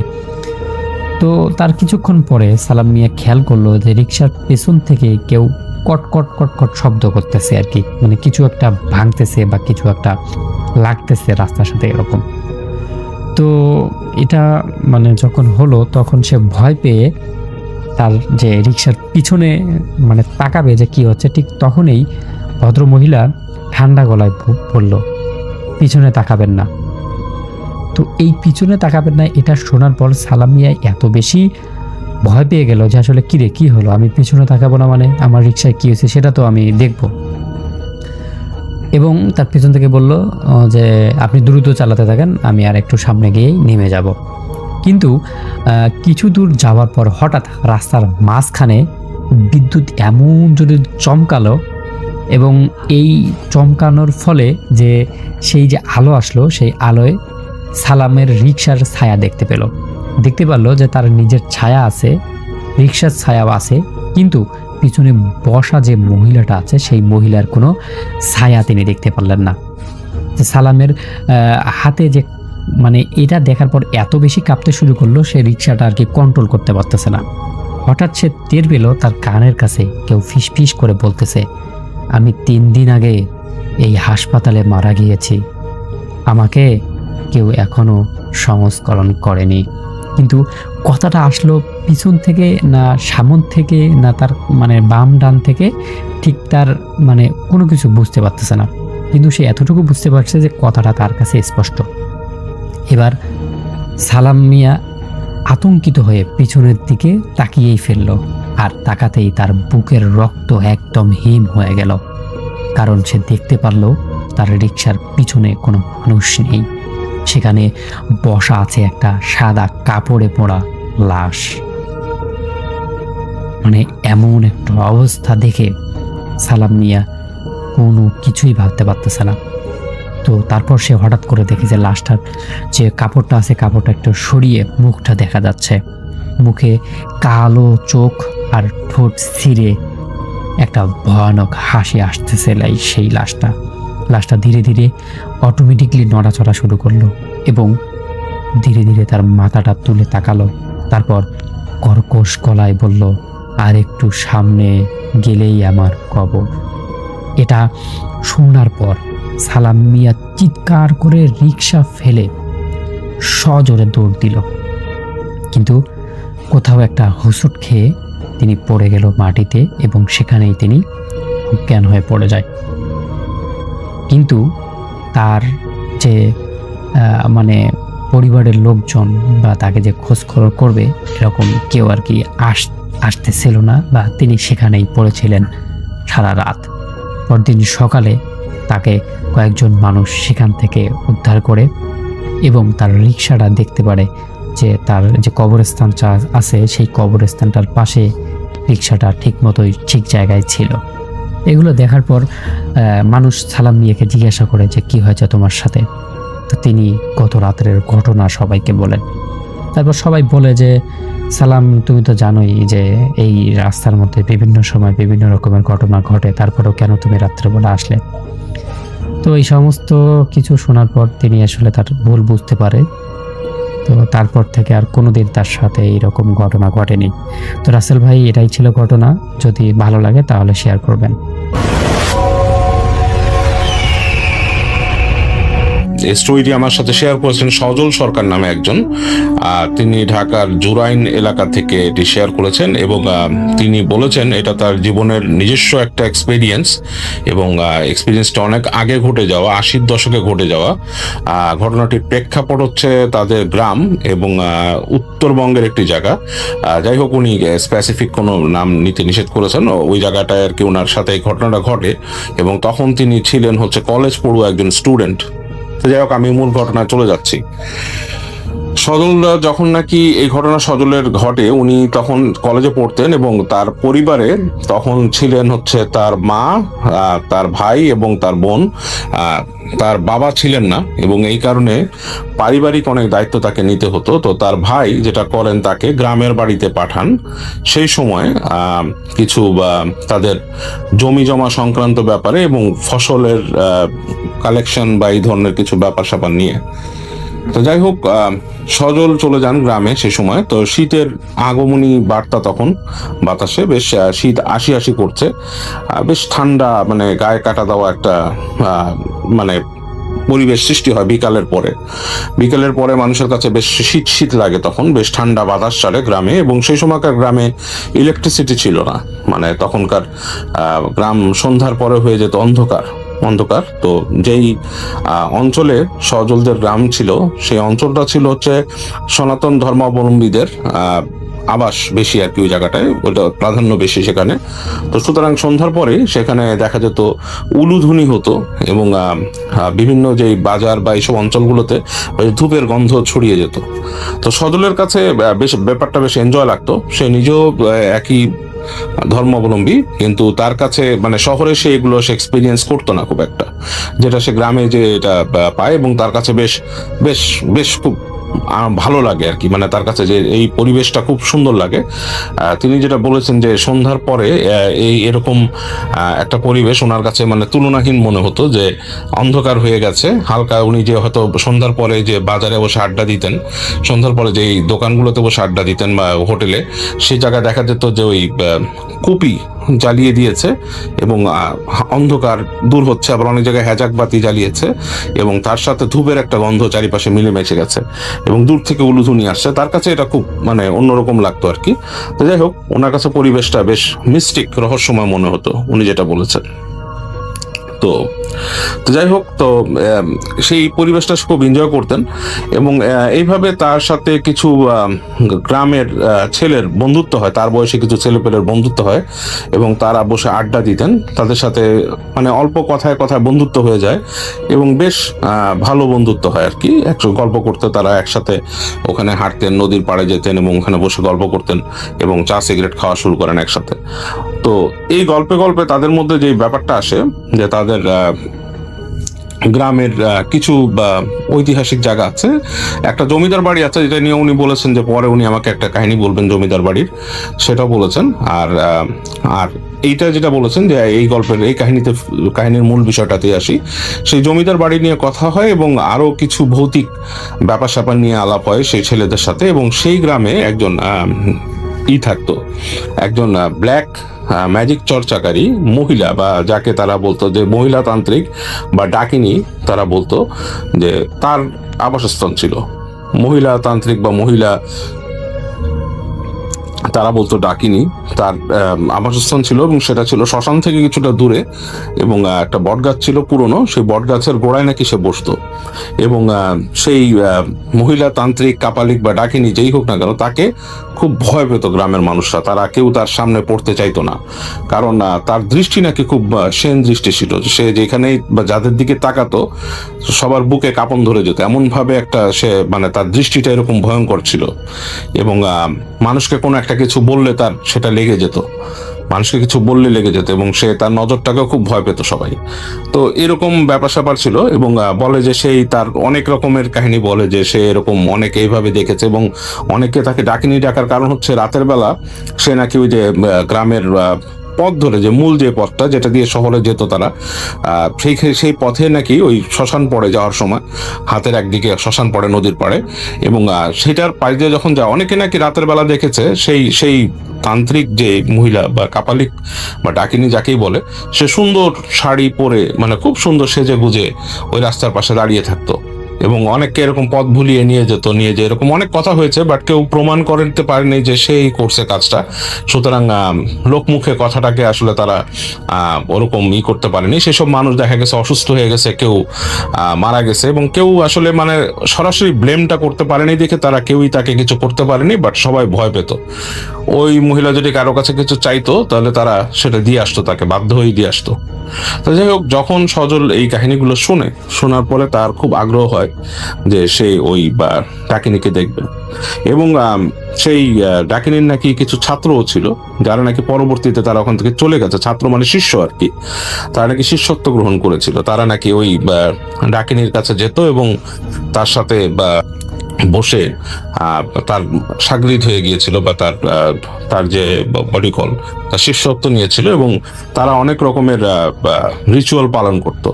হ্যাঁ, তো সেরকম শ্মশানের পাশে, এবং ওটাকে বলে অনেক কিছু নাই করতে, এর মধ্যে সব আসন এবং আরো অনেক কিছু ছিল। তো যাই হোক, এই ধরনের কাজকর্ম যারা নাকি গ্রামের সাধারণ মানুষ, তারা অনেকেই তাকে এড়িয়ে চলতো এবং তার আশেপাশে যাইতে চাইতো না, এবং তাদের বাড়িরও কেউ আশা করতো না যে রাত বিরেতে আসার পথে বা যাতে ওর সাথে দেখা না হয়। সবাই অনেকে চেষ্টা করতো ওই রাস্তার ওই অংশটাকে এড়িয়ে চলতে। তো যাই হোক, সজলের মনে যথেষ্ট কিউরিয়াসিটি হয় দেখার জন্য, কাজ সে তো আসলে জিনিসটাকে ভয়ের থেকে বেশি দেখছে সে অ্যাডভেঞ্চার হিসেবে। তো সজল খুব বলে যে আমাকে তোমরা কেউ নিয়ে চলো, নিয়ে দেখাবো। তারা বলে যে না ভাই, আমার পক্ষে সম্ভব না, তোমার যদি দেখতে ইচ্ছা করে তুমি নিজে নিজে যাও, যে দেখে আসো, তুমি তো জানো এই জায়গায় যে আছে। তো সজল শুনে আবার তার নিজের মধ্যে একটু ভয় লাগে, চিন্তা করে যে আমি এরকম যাব, কেমন ব্যাপার, কেউ কোনো বন্ধুকে রাজি করাতে পারে না সে, মানে কোনো বন্ধুই তার সাথে এরকম রাজি হয় না যাওয়ার জন্য। তো মানে সে খুব মনক্ষুণ্ণ হয়ে যায় যে সে এরকম যাবে। তো এরকম ভাবে 2-1 দিন চলে যায়। তো সে কিন্তু ওই জিনিসটা মাথা থেকে ফেলতে পারে না, সে তার মাথার মধ্যে ওই কিউরিয়াসিটি থেকেই যায় যে সে কিভাবে ওই জায়গায় যাবে। তো একদিন সেটা একটা কাজ করে, তার সাথে আরেকটা ছেলের পরিচয় হয়, তার নাম ইকবাল। তো ইকবাল হচ্ছে ঠিক ওই গ্রামে থাকে না, সে ওই গ্রামের কলেজ একটা ছিল, সে কলেজে এসে পড়তো, বাট সে পাশের গ্রাম থেকে আসতো, দিক থেকে নদী পার হয়ে আসতো। তো ইকবালের সাথে তার ভালো মানে ফ্রেন্ডশিপ হয়। ইকবালকে সে বলে যে এরকম এরকম শুনছি। ইকবাল মোটামুটি তার সাথে কিউরিয়াস থাকে, তো ইকবালকে বলে যে চলো যাই আমরা এই জায়গায়। তো ইকবাল বলে ঠিক আছে। তো ওই দিন দুপুরবেলা ওই সজল বেশ ওয়েট করে থাকে ইকবালের যখন ক্লাস শেষ হবে। তো এরকম ক্লাস শেষ হতে দুপুর 2-3 বেজে যায়। তো এই সময় ইকবালকে সে বলে যে চলো যাই। ঠিক আছে চলো। ইকবালকে নিয়ে সে হাঁটা দেয় ওই রাস্তা দিয়ে, সে ওই বটগাছের কাছে যাওয়ার জন্য। তো যখন যাচ্ছে ভর দুপুর থেকে বিকাল 3টা, মানে 3টার পরে, তখন হচ্ছে যে আপনার বেলা গড়িয়ে গেছে, হেঁটে হেঁটে যাচ্ছে। তো বেশ গল্প করতে করতে যাচ্ছে, গ্রামের রাস্তা বেশ ভালোই লাগছে তাদের। তো একটা জায়গায় যে জায়গা থেকে বাঘ নেবে আর কি, বাঘ নিয়ে নাকি সোজা চলে যাবে, সোজা যে ওইদিকে মানে একটা কর্নারের মধ্যে পড়ছে গাছটা, আর তার পাশে নদীর পাশে শ্মশান। তো ওই জায়গাটায় তো যখন নাকি বাঘ নিয়ে আরো হাঁটছে, তখন হঠাৎ করে তারা খেয়াল করলো যে এর আগে তো রাস্তা মানে ক্ষেতের পাশে দিয়ে একটা বাড়ি ঘর দেখছে, মানুষ দেখছে, গাছ ছিল এরকম। যখন নাকি বাঘটা নিয়ে আরো সামনে যাচ্ছে, এরপর শুধু খেয়ে দিচ্ছে আর কিছু না। তো এক সময় দূর থেকে নজরে পড়ে সেই গাছটা, বিশাল ঝাঁকড়া একটা বট গাছ, এবং দূর থেকে দেখা যাচ্ছে শ্মশান গাছের কিছু অংশ এবং শ্মশান ঘাটের কিছু অংশ, এবং তখন বেলা গড়িয়ে গেছে, আলোটা মনে করেন যে পড়ছে ওই সেই শ্মশান ঘাটের পাশে নদীর যে পাড়টা, সেখানে হালকা করে আলো পড়ছে, এবং কেমন জানি একটা, মানে এটা সুন্দর কোনো সিন না, এটা একটা কেমন জানি একটা ভয়ঙ্করত্ব একটা তৈরি হয়েছে এই মানে পড়ন্ত বেলায় সেই জায়গাটা। ইকবাল নাকি ওখানে দাঁড়িয়ে তাকে বলে যে সজল, দাঁড়াও দাঁড়াও দাঁড়াও, তুমি কি এখনো যাবা নাকি? তুমি ঠিক করছো? জায়গাটা আসলে ভালো না, আমি নিজেও শুনছি, আমি আসলে মনে হয় না যাওয়াটা আমাদের ঠিক হবে। ইকবাল তাকে বলে যে আসো, তুমি আসলে তুমি আর আমি ধূমপান করি, তারপরে চিন্তা ভাবনা করি। তো এরকম তাকে অফার করে। তো সে ইকবালের সাথে দাঁড়ায় বলে, ধুর মিয়া, তুমি আমাকে নিয়ে আসছো, তুমি আসছো আমার সাথে, বলছো তুমি যাবা, এখন তুমি পিছায় গেলে কি কেমন হয়? তো এই কথা বলে ইকবাল বলে আচ্ছা ঠিক আছে চলো। তো আরেকটু হেঁটে যায়, তারপর একটু যাওয়ার পরে কেন জানি ইকবাল বেঁকে বসে বলে, সজল আমি যাব না, তুমি গেলে যাও। তা এই নিয়ে তার সাথে বেশ ঝগড়া হয়ে যায় ইকবালের, মানে তর্ক বিতর্ক থেকে ঝগড়া হয়ে যায়। সে বলে, দাঁড় বেটা যা, তোরা ভিতর ডিম, এটা সেটা অনেক কিছু বলে ইকবালকে বলে, সে বলে যা তুই যা, লাগবো না তোরা, এরকম বলে সে হাঁটা দেয়। তো হেঁটে হেঁটে সে যাচ্ছে, সে হঠাৎ করে দাঁড়া থেকে অনেক দূর খেয়াল করে যে ইকবাল চলে যাচ্ছে। ইকবালও বারবার ফিরে ফিরে তাকায়, কিন্তু ইকবালও রাগ করছে, কারণ তাদের মধ্যে বেশ ঝগড়া হয়ে গেছে। তো এক সময় সে দেখে যে ইকবাল মানে আর সে দেখে অনেক দূরে চলে গেছে আর তুই না, তো সে ফিরে না এসে হেঁটে সে ওদিকে হাঁটা দেয় ওই যে সেই গাছের দিকেই, এবং হাঁটতে হাঁটতে সে কাছে আসছে, এবং আস্তে আস্তে আস্তে গাছটা বড় হচ্ছে, এবং এর মধ্যে বেলাও পড়ছে। তো বাই দ্য টাইম সে ঠিক রাস্তার শেষ মাথায় আসে, রাস্তার পাশে আসে আর কি, যেখান থেকে তার নিচে নামতে হবে ঢাল, তখন কিন্তু সূর্য বেশ পড়ে গেছে, মানে বেশ মানে বিকেলটা বেশ গড়িয়ে গেছে, এবং তখন আর ওই গাছের কাছে আর আলো পৌঁছাচ্ছে না। আলোটা সরাসরি যে পড়তেছে আপনার নদীর ওই পারে, মানে নদীর যে অপর পাশটা, সেই পাশটাতে যে পড়তেছে, এই পাশে ছায়া হয়ে গেছে, এবং বেশ ছায়ার মধ্যে গাছের যে অংশটা, সেইখানে ছায়া পড়ে আরো ছায়া লাগতেছে, মনে হচ্ছে গাছের নিচে অন্ধকার। তো সজলের একবার মনের মধ্যে একটু শিরশির করে ওঠে, কেমন যেন একটা অশুভ অনুভূতি তার হয়। সে তারপরও তার যেহেতু কিউরিয়াসিটি অনেক, সে আস্তে আস্তে হেঁটে হেঁটে নামে রাস্তা থেকে, নেমে যেই ওই গাছের দিকে যে যাওয়ার যে একটা আইলের মতো আসতে, সে আইল দিয়ে সে যেতে থাকে, এবং সে খেয়াল করে যে আশেপাশে কেউ নেই, মানে তার পাশের যে ল্যান্ডটা সেটা হচ্ছে ব্যারেন, পুরা ফাঁকা, সেখানে কিন্তু কোনো মানুষজন নাই, এবং কোনো এমনও না যে কোনো গরু ছাগল চড়তেছে, তাও না। একটু কেমন অস্বস্তি লাগা শুরু করে, এবং দূরে সে বুঝতে পারে যে ওটা যে শ্মশান, এবং কয়দিন আগে যে ওখানে পোড়ানো হয়েছে সেখানে সেগুলোর কিছু আলামত রয়ে গেছে ওই জায়গাগুলোতে, এবং সে দেখতেছে যে আচ্ছা নদীর ঠিক মাঝামাঝির ওই পাশ থেকে আলোটা পড়ছে, এবং ঢেউটা আসতেছে এদিকে, বেশ ছায়া, এবং সে হেঁটে হেঁটে হেঁটে হেঁটে আস্তে আস্তে যাচ্ছে আরো অন্ধকার ছায়ার দিকে গাছটা, এর মধ্যে কিন্তু বেলা পড়ে যাচ্ছে, খুব দ্রুতই বেলা পড়তেছে সামহাও। তো যখন সজল হেঁটে হেঁটে ঠিক গাছের নিচে চলে আসলো, ছায়াটা পুরো, তো সে দেখছে বেশ কেমন একটা ঠান্ডা অনুভূতি, গাছ থেকে অনেক ঝুড়ি নামছে, কিন্তু কাউকে দেখছে না সে গাছের কাছে, নিশ্চয় অন্ধকার, ছায়া অন্ধকার, এবং কেউ নাই, বেলা পড়ে যাচ্ছে, পাখি ডাকতেছে কিছু, হ্যাঁ মানে কিছু পাখির ডাক শুনছে সে, বেলা পড়ে যাওয়ার সাথে সাথে পাখি ডাকা শুরু করে, কিছু এরকম পাখি ডাকছে, এবং কেউ নাই, এবং মানে তার কাছে কেমন অস্বস্তি লাগা শুরু করে যে আসলে আমি আসলাম কিছু না। সে আস্তে করে হেঁটে, বটগাছটা বেশ মোটা, রেডিয়াসটা বেশ মোটা, গাছটার বেড় হবে প্রায় কত অনেক মোটা হবে, মানে প্রায় 1 কাঠা 2 কাঠা জায়গার মতো বেশ মোটা এই গাছটা, মানে আমি জাস্ট একটা আন্দাজে বললাম। তো ও তাকায় দেখে মোটা মোটা ঝুড়ি নামছে, এবং গাছটার উপরের দিকে ডালগুলো দেখা যাচ্ছে না, অন্ধকার হয়ে গেছে। তো হেঁটে হেঁটে গাছটাকে যখন নাকি সে মানে ঘুরে আরেক পাশে আসে, হঠাৎ করে এসে দেখে গাছের ফাঁক দিয়ে একটা মুখ বের হয়, মুখটা হচ্ছে একটা শিয়ালের মুখ, এবং অন্ধকারের মধ্যে অতটুকু অন্ধকারে শিয়ালের চোখ দুটো জ্বলছে, এবং সে তখন তার বুকের মধ্যে ধক করে ওঠে, এবং দেখে শিয়ালটা হা করছে, এবং এই অন্ধকারের মধ্যে সে দেখে যে এক সারি দাঁত, মানে সাদা সদন্ত সহ, ক্যানাইন সহ সাদা দাঁত দেখতে পায়, এবং কেমন একটা শব্দ করে ওঠে শিয়ালটা মুখের ভেতর থেকে। সে তখন ভয় পেয়ে যায়, মানে জিনিসটা এরকম যে শিয়ালটা তার উপর লাফ দিবে এরকম একটাই। শিয়াল কিন্তু মানুষকে দেখলে এইভাবে আসে না, আনলেস শিয়াল দলগতভাবে থাকে এবং মানে রাতের বেলা কাউকে অ্যাটাক করার সময় এরকম দলগতভাবে থাকে। এইভাবে একটা শিয়াল এইভাবে আসে না এবং শিয়ালটাকে পুরো সে দেখতে পাচ্ছে না, মাথাটা দেখছে ইটা পিছনে, এবং শিয়ালটা তাকে দেখে মানে কেমন খ্যাক খ্যাক মানে একটা করে উঠতেছে আর কি, সাউন্ড করতেছে এরকম। তো শিয়াল ওর ভেতরে তখন মানে বুকের মধ্যে একটা ভয় লেগে উঠে যে কি করবে, সে মানে খুব ভয় পেয়ে যায়। এই সময় সে একটা মানে ফ্যাস ফ্যাসে গলা শুনে, মানে কেমন একটা ফ্যাস ফ্যাসে গলা, আর একটা হাত দেখে, একটা হাত শিয়ালটার মাথার উপরে এরকম রাখলো এবং দেখে একটা মেয়ের হাত, মানে একটা নারীর হাত, হাতের মধ্যে কিছু লাইক লতা টাইপের পেঁচানো, হাতে পেঁচিয়ে ব্রেসলেটের মতো পরা, বলে কি জানি বলে ফ্যাস ফ্যাস করে শিয়ালটাকে। দেখা যায় শিয়ালটার সাথে সাথে মাথা নিচু করে একদম নিচু করে ফেলে। তো দেখে যে এক নারী মূর্তি বেরোলো শিয়ালের পেছন থেকে। সে দেখতে চেহারার আদলটা খুব সুন্দর, বেশ সুশ্রী একটা চেহারা, কিন্তু তার চোখ দুটো কালো, মানে কাজল বা কালি দেওয়া চোখের মধ্যে, বেশ বেশ মানে গভীর করে কালি দেওয়া চোখ দুটো বেশ ভয়ঙ্কর লাগছে তার কাছে, এবং চুলগুলো এলোমেলো, মানে জট পাকানো ঠিক না, এলোমেলো লালচে হয়ে আছে কেমন যেন, মানে মানে জিনিসটা খুব মানে মানে ভয়ানক। মানে মহিলাটার চেহারা মোটেই বিদঘুটে না, বাট চেহারার মধ্যে একটা ভয়ঙ্করত্ব আছে। তার দিকে তাকে একটা হাসি দেয় এবং সেই হাসিটাতে তার পিলে চমকে যায়, খুব জোরে না, জাস্ট দাঁত বের করে একটা হাসি দেয়। তাকে বলে যে কেন এসছো এখানে, খুব শান্ত গলায়, কেন আসছো?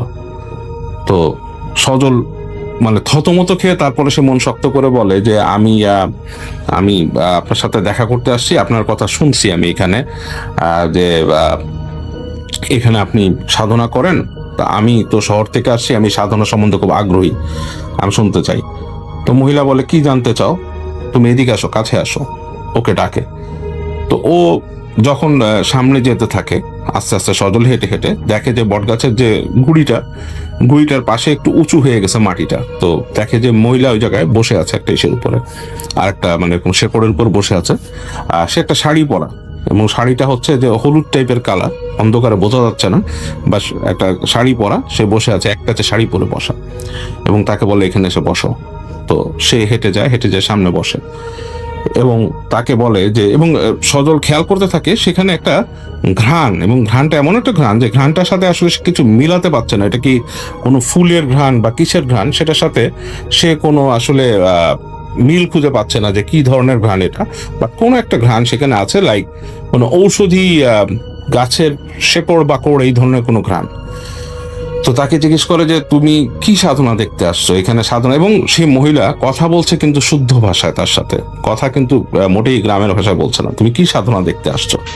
তো সে বলে যে না, আমি শুনছি যে আপনারা এখানে সাধনা করেন। এর মধ্যে কিন্তু বেলা পড়ে যাচ্ছে, অন্ধকার হয়ে গেছে, মানে গাছের ভেতরে কিন্তু ওই যে ছায়ার মধ্যে তেমন কিছু দেখা যাচ্ছে না, শুধু মহিলাটার ফেসটা উজ্জ্বল ফেস দেখে দেখা যাচ্ছে, এবং শিয়ালটা মাথা নিচু করে শুয়ে আছে মানে অ্যাজ ইফ লাইক ঘুমিয়ে আছে এরকম, এবং অন্ধকার পড়ে যাচ্ছে, বেশ অন্ধকার হয়ে গেছে, তখন বোঝা যাচ্ছে না। তো মহিলা বলতেছে তুমি কি সাধনা দেখতে আসছো? বলে যে আমি সাধনা দেখতে আসছি, মানে এখানে আমি শুনছি যে আপনি সাধনা করেন না। সে বারবার একই কথা বলতে হবে, আমি সাধনা করি, কি সাধনা করি? বলতেছে না, আমি শুনছি যে আপনি এখানে অনেক সাধনা করেন, এখানে অনেক কিছু দেখা যায়, বাট আমার কাছে এইসব সাধনা খুব ইন্টারেস্টিং লাগে, আমি অনেক বইয়ে পড়ছি এর জন্য। তো মহিলা তাকে বলে যে দেখ, আমি তোমাকে একটা কথা বলি, আমি যেটা করি সেটা হচ্ছে পিশাচ সাধনা, তুমি কি পিশাচ দেখতে চাও? তখন সজল তাকে বলে যে আমি আসলে আপনি যা করেন সেটাই দেখতে চাই। বলে ঠিক আছে, তুমি তো আমার কাছে আসছো, তুমি কিছু খেয়ে যাও, তুমি খালি মুখে যেও না, তোমার সাথে পরবর্তীতে, আজকে তো রাত হয়ে গেছে, তুমি ভয় পাবা এখানে থাকলে, অনেকে আসে এখানে, অনেক কিছু আসে, ভয় পাবা, তুমি আমার কাছে কিছু খেয়ে যাও, তাহলে তুমি যেখানে আসছো তোমাকে আমাকে কিছু খাওয়ানো দরকার, না খেলে তোমার খারাপ লাগবে, তো তারপরে তুমি সাধনা দেখো। তো আর অন্ধকার হয়ে গেছে, তুমি বাড়ি যাবা, কিভাবে যাবা, সাবধানে যাবা এই বলে। তো মহিলা দেখে সে গাছের ওই শেকড়ের ফাঁকে সে হাত দেয়, হাত দিলে দেখে যে একটা মানুষের খুলি বের করে, এরকম ট্রেনে অন্ধকারে মানে করা যাচ্ছে যে একটা মানুষের খুলি, এবং সে ওটার মধ্যে থেকে ঝাড়া দিয়ে সে ভেতর থেকে একটা আপেল বের করে সজলের হাতে দেয়, খাও, বাড়িয়ে যায় সজলের দিকে।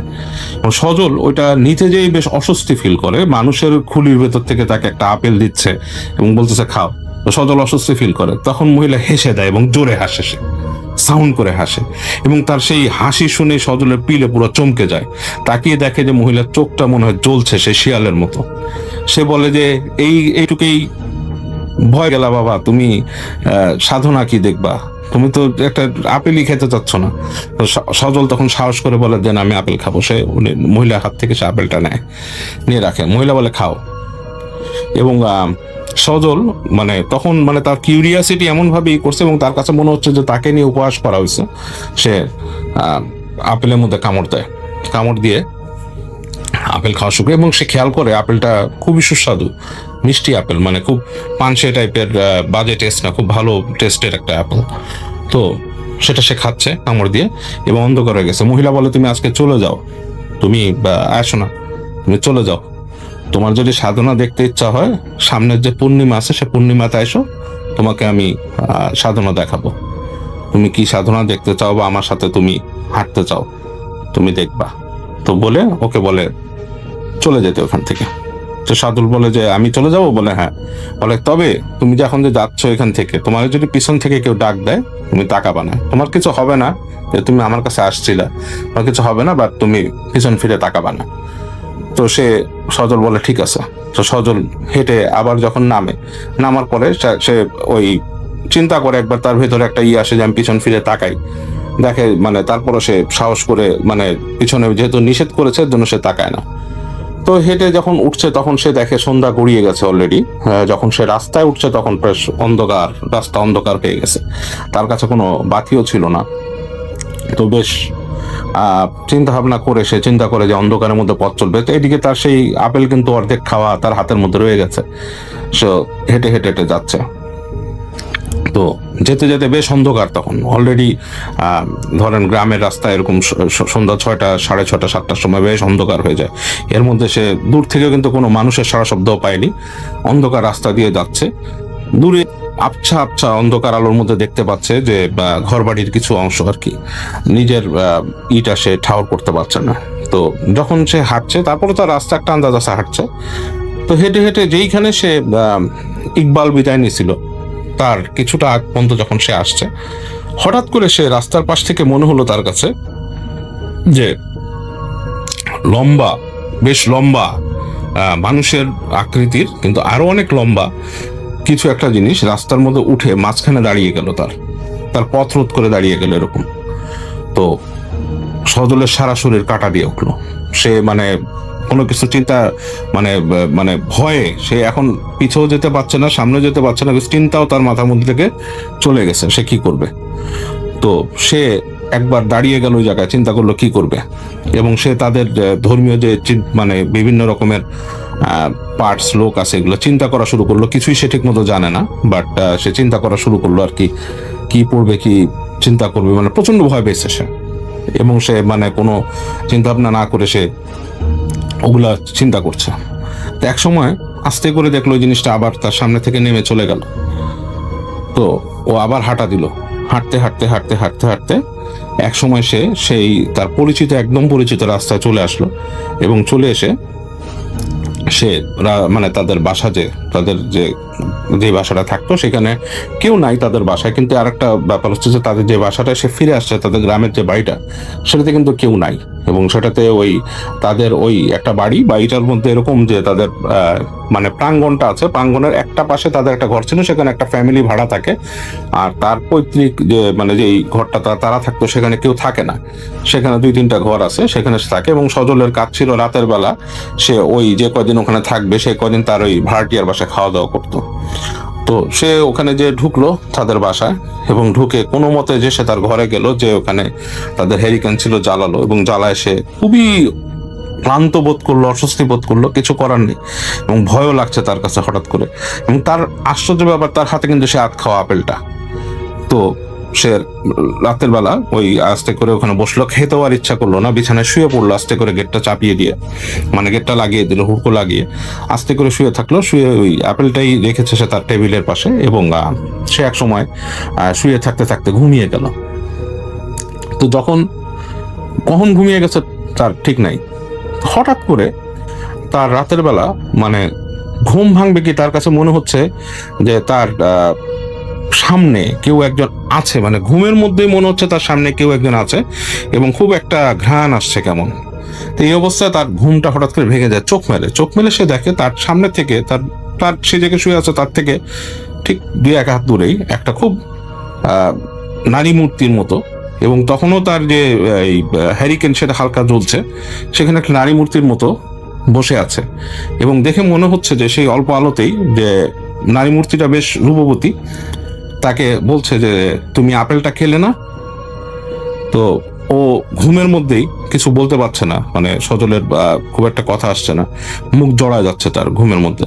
তখন ওই নারী মূর্তি তাকে বলতেছে, না বলতে হবে না, তুমি আপেলটা খাওনি, তোমার এটা ঠিক হয়নি, তবে আপেলটা তোমার হাতে থাকাতে ভালো হয়েছে। তোমাকে কিন্তু রাস্তায় সমস্যা করতো, একমাত্র আমার কাছ থেকে আসছো এবং আমার দেওয়া খাবার তোমার সাথে ছিল, কোনো সমস্যা হয়নি। তো দেখো, বেশি আগ্রহ দেখানো ভালো না, আমি যেখানে থাকি সেখানে আর আসবা না, ঠিক আছে? এভাবে করে তাকে কথা বলে দিয়ে দেখে যে সে আবার খেয়াল করে দেখে যে নাই, সে রুমের মধ্যে আর কেউ নাই।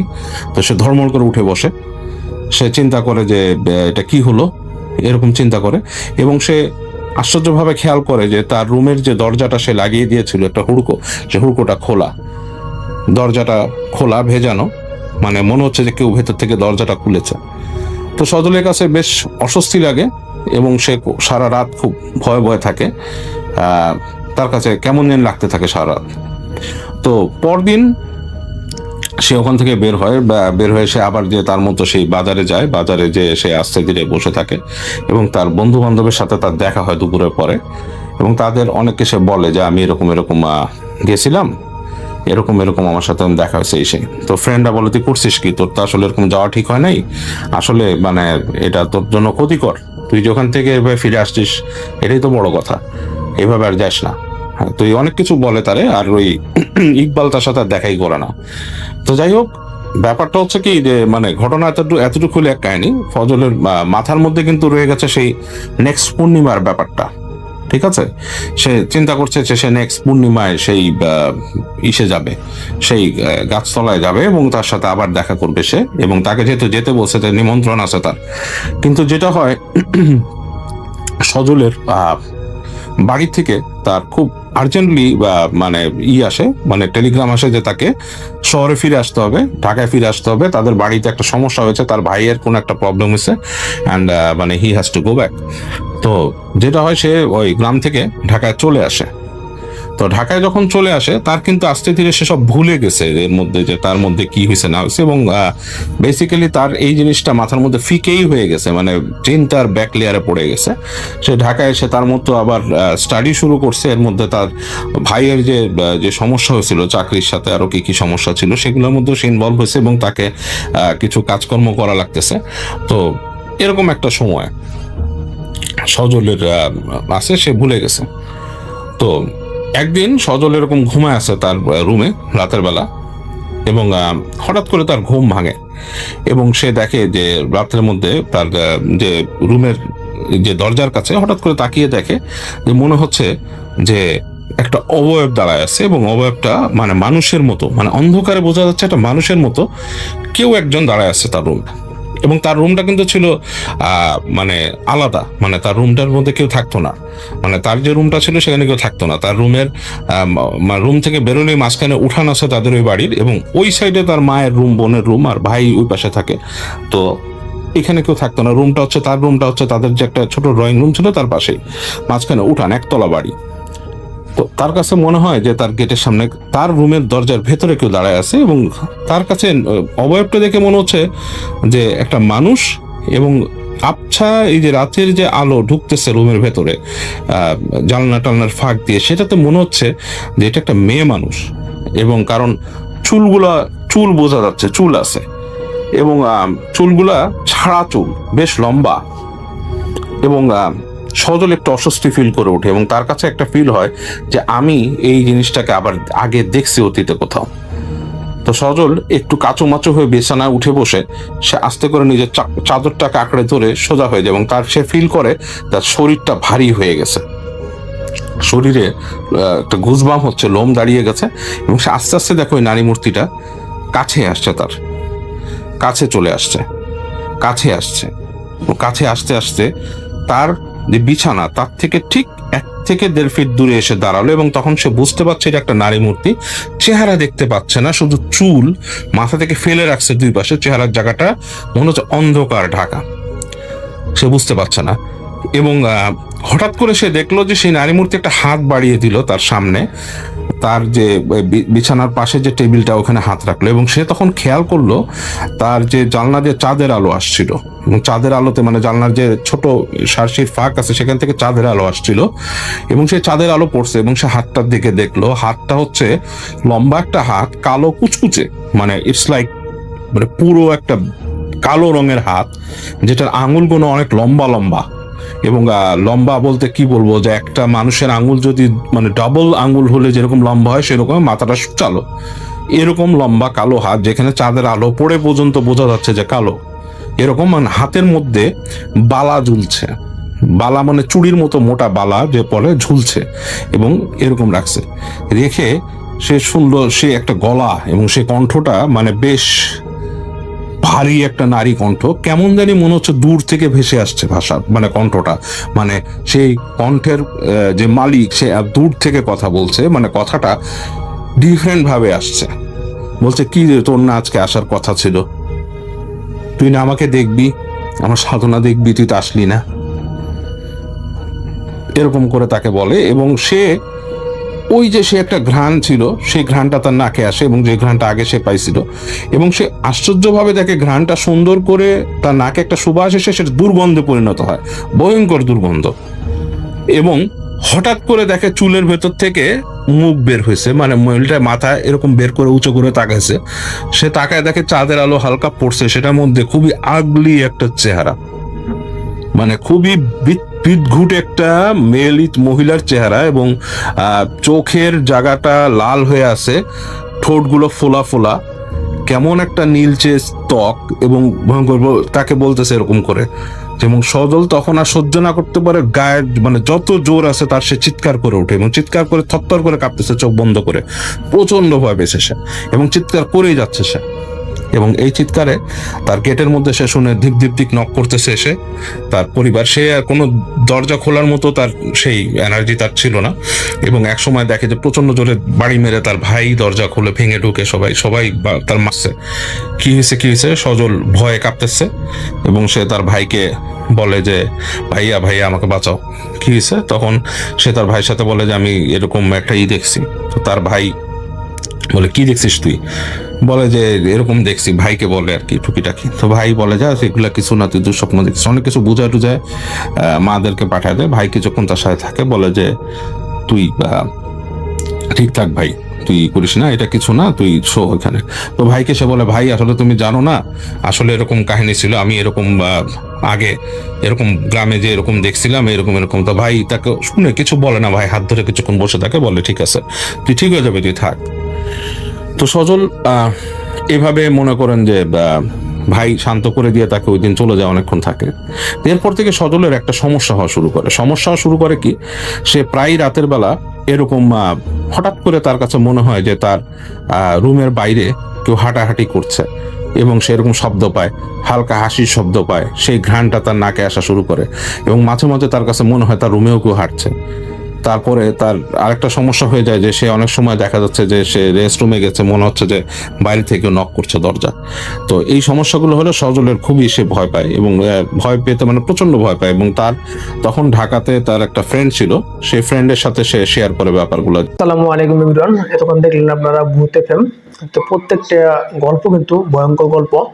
আপনাদের এই গল্পের সাথে মানে আপনার জীবনের সাথে কোন গল্পটি মিলে গেছে এবং কি আপনার বন্ধুদের মাঝে শেয়ার করবেন। শেয়ার করলে অবশ্যই আপনার জীবনে যে ঘটনাগুলো, এই ঘটনার সাথে অবশ্যই কিন্তু মিলে যাবে। অবশ্যই এই ভিডিওটি একটি স্পেশাল ভিডিও। যারা ভয়ঙ্কর গল্পগুলো শুনতে ভালোবাসেন অবশ্যই আমাদের ইউটিউব চ্যানেলটিকে সাবস্ক্রাইব করে রাখবেন। আর একটি কথা না বললে নয়, আপনারা কোন জেলা থেকে আমাদের ভিডিওটি প্লে করছেন অবশ্যই কমেন্ট করে জানিয়ে দিবেন, তাহলে আমাদের ভিডিও বানাতে আরো উৎসাহ হলো। আপনাদের একটা কমেন্ট কিন্তু আমাদের ভিডিও বানাতে উৎসাহ করে। অবশ্যই ভিডিওগুলো আপনার মনোযোগ সহকারে দেখবেন। এই গল্পগুলো অত্যন্ত ভয়ঙ্কর গল্প, এবং এই গল্প এই বাস্তব চরিত্রের ভূত এফএম গল্পগুলো কিন্তু অনেক দিন আগে হয়েছিল, এবং কি এই গল্পগুলো ইদানিং কিন্তু বেড়ে গেছে। যে গল্পগুলোর সাথে সাদৃশ্য মিল আছে এবং কি বাস্তবের সাথে মিল আছে এবং কি আপনার জীবনে দেখেন আপনি কখনো না কখনো আপনার জীবনের সাথে এই ঘটনাটা সাথে মিল আছে বা ঘটে গেছে বা আপনার পাড়াপড়শি কারোর সাথে ঘটে গেছে, এরকম ঘটনা কিন্তু ঘটেই থাকে যা একটি বাস্তবে রূপান্তরিত হয়। অবশ্যই ভিডিওগুলো ভালো লাগলে অবশ্যই শেয়ার করবেন আপনার ফ্যামিলিকে নিয়ে। ভিডিও আপনার ফ্যামিলির মাঝে কিন্তু এরকম ঘটনা ঘটতে পারে, অবশ্যই ঘটনাগুলো আপনার মাঝে গল্পগুলো ছড়িয়ে দিবেন সবার মাঝে। আজকে এই পর্যন্ত, দেখা হবে আপনার সাথে নতুন একটি পোস্টে। এ পর্যন্ত সবাই ভালো থাকবেন, সুস্থ থাকবেন, সবাইকে ধন্যবাদ।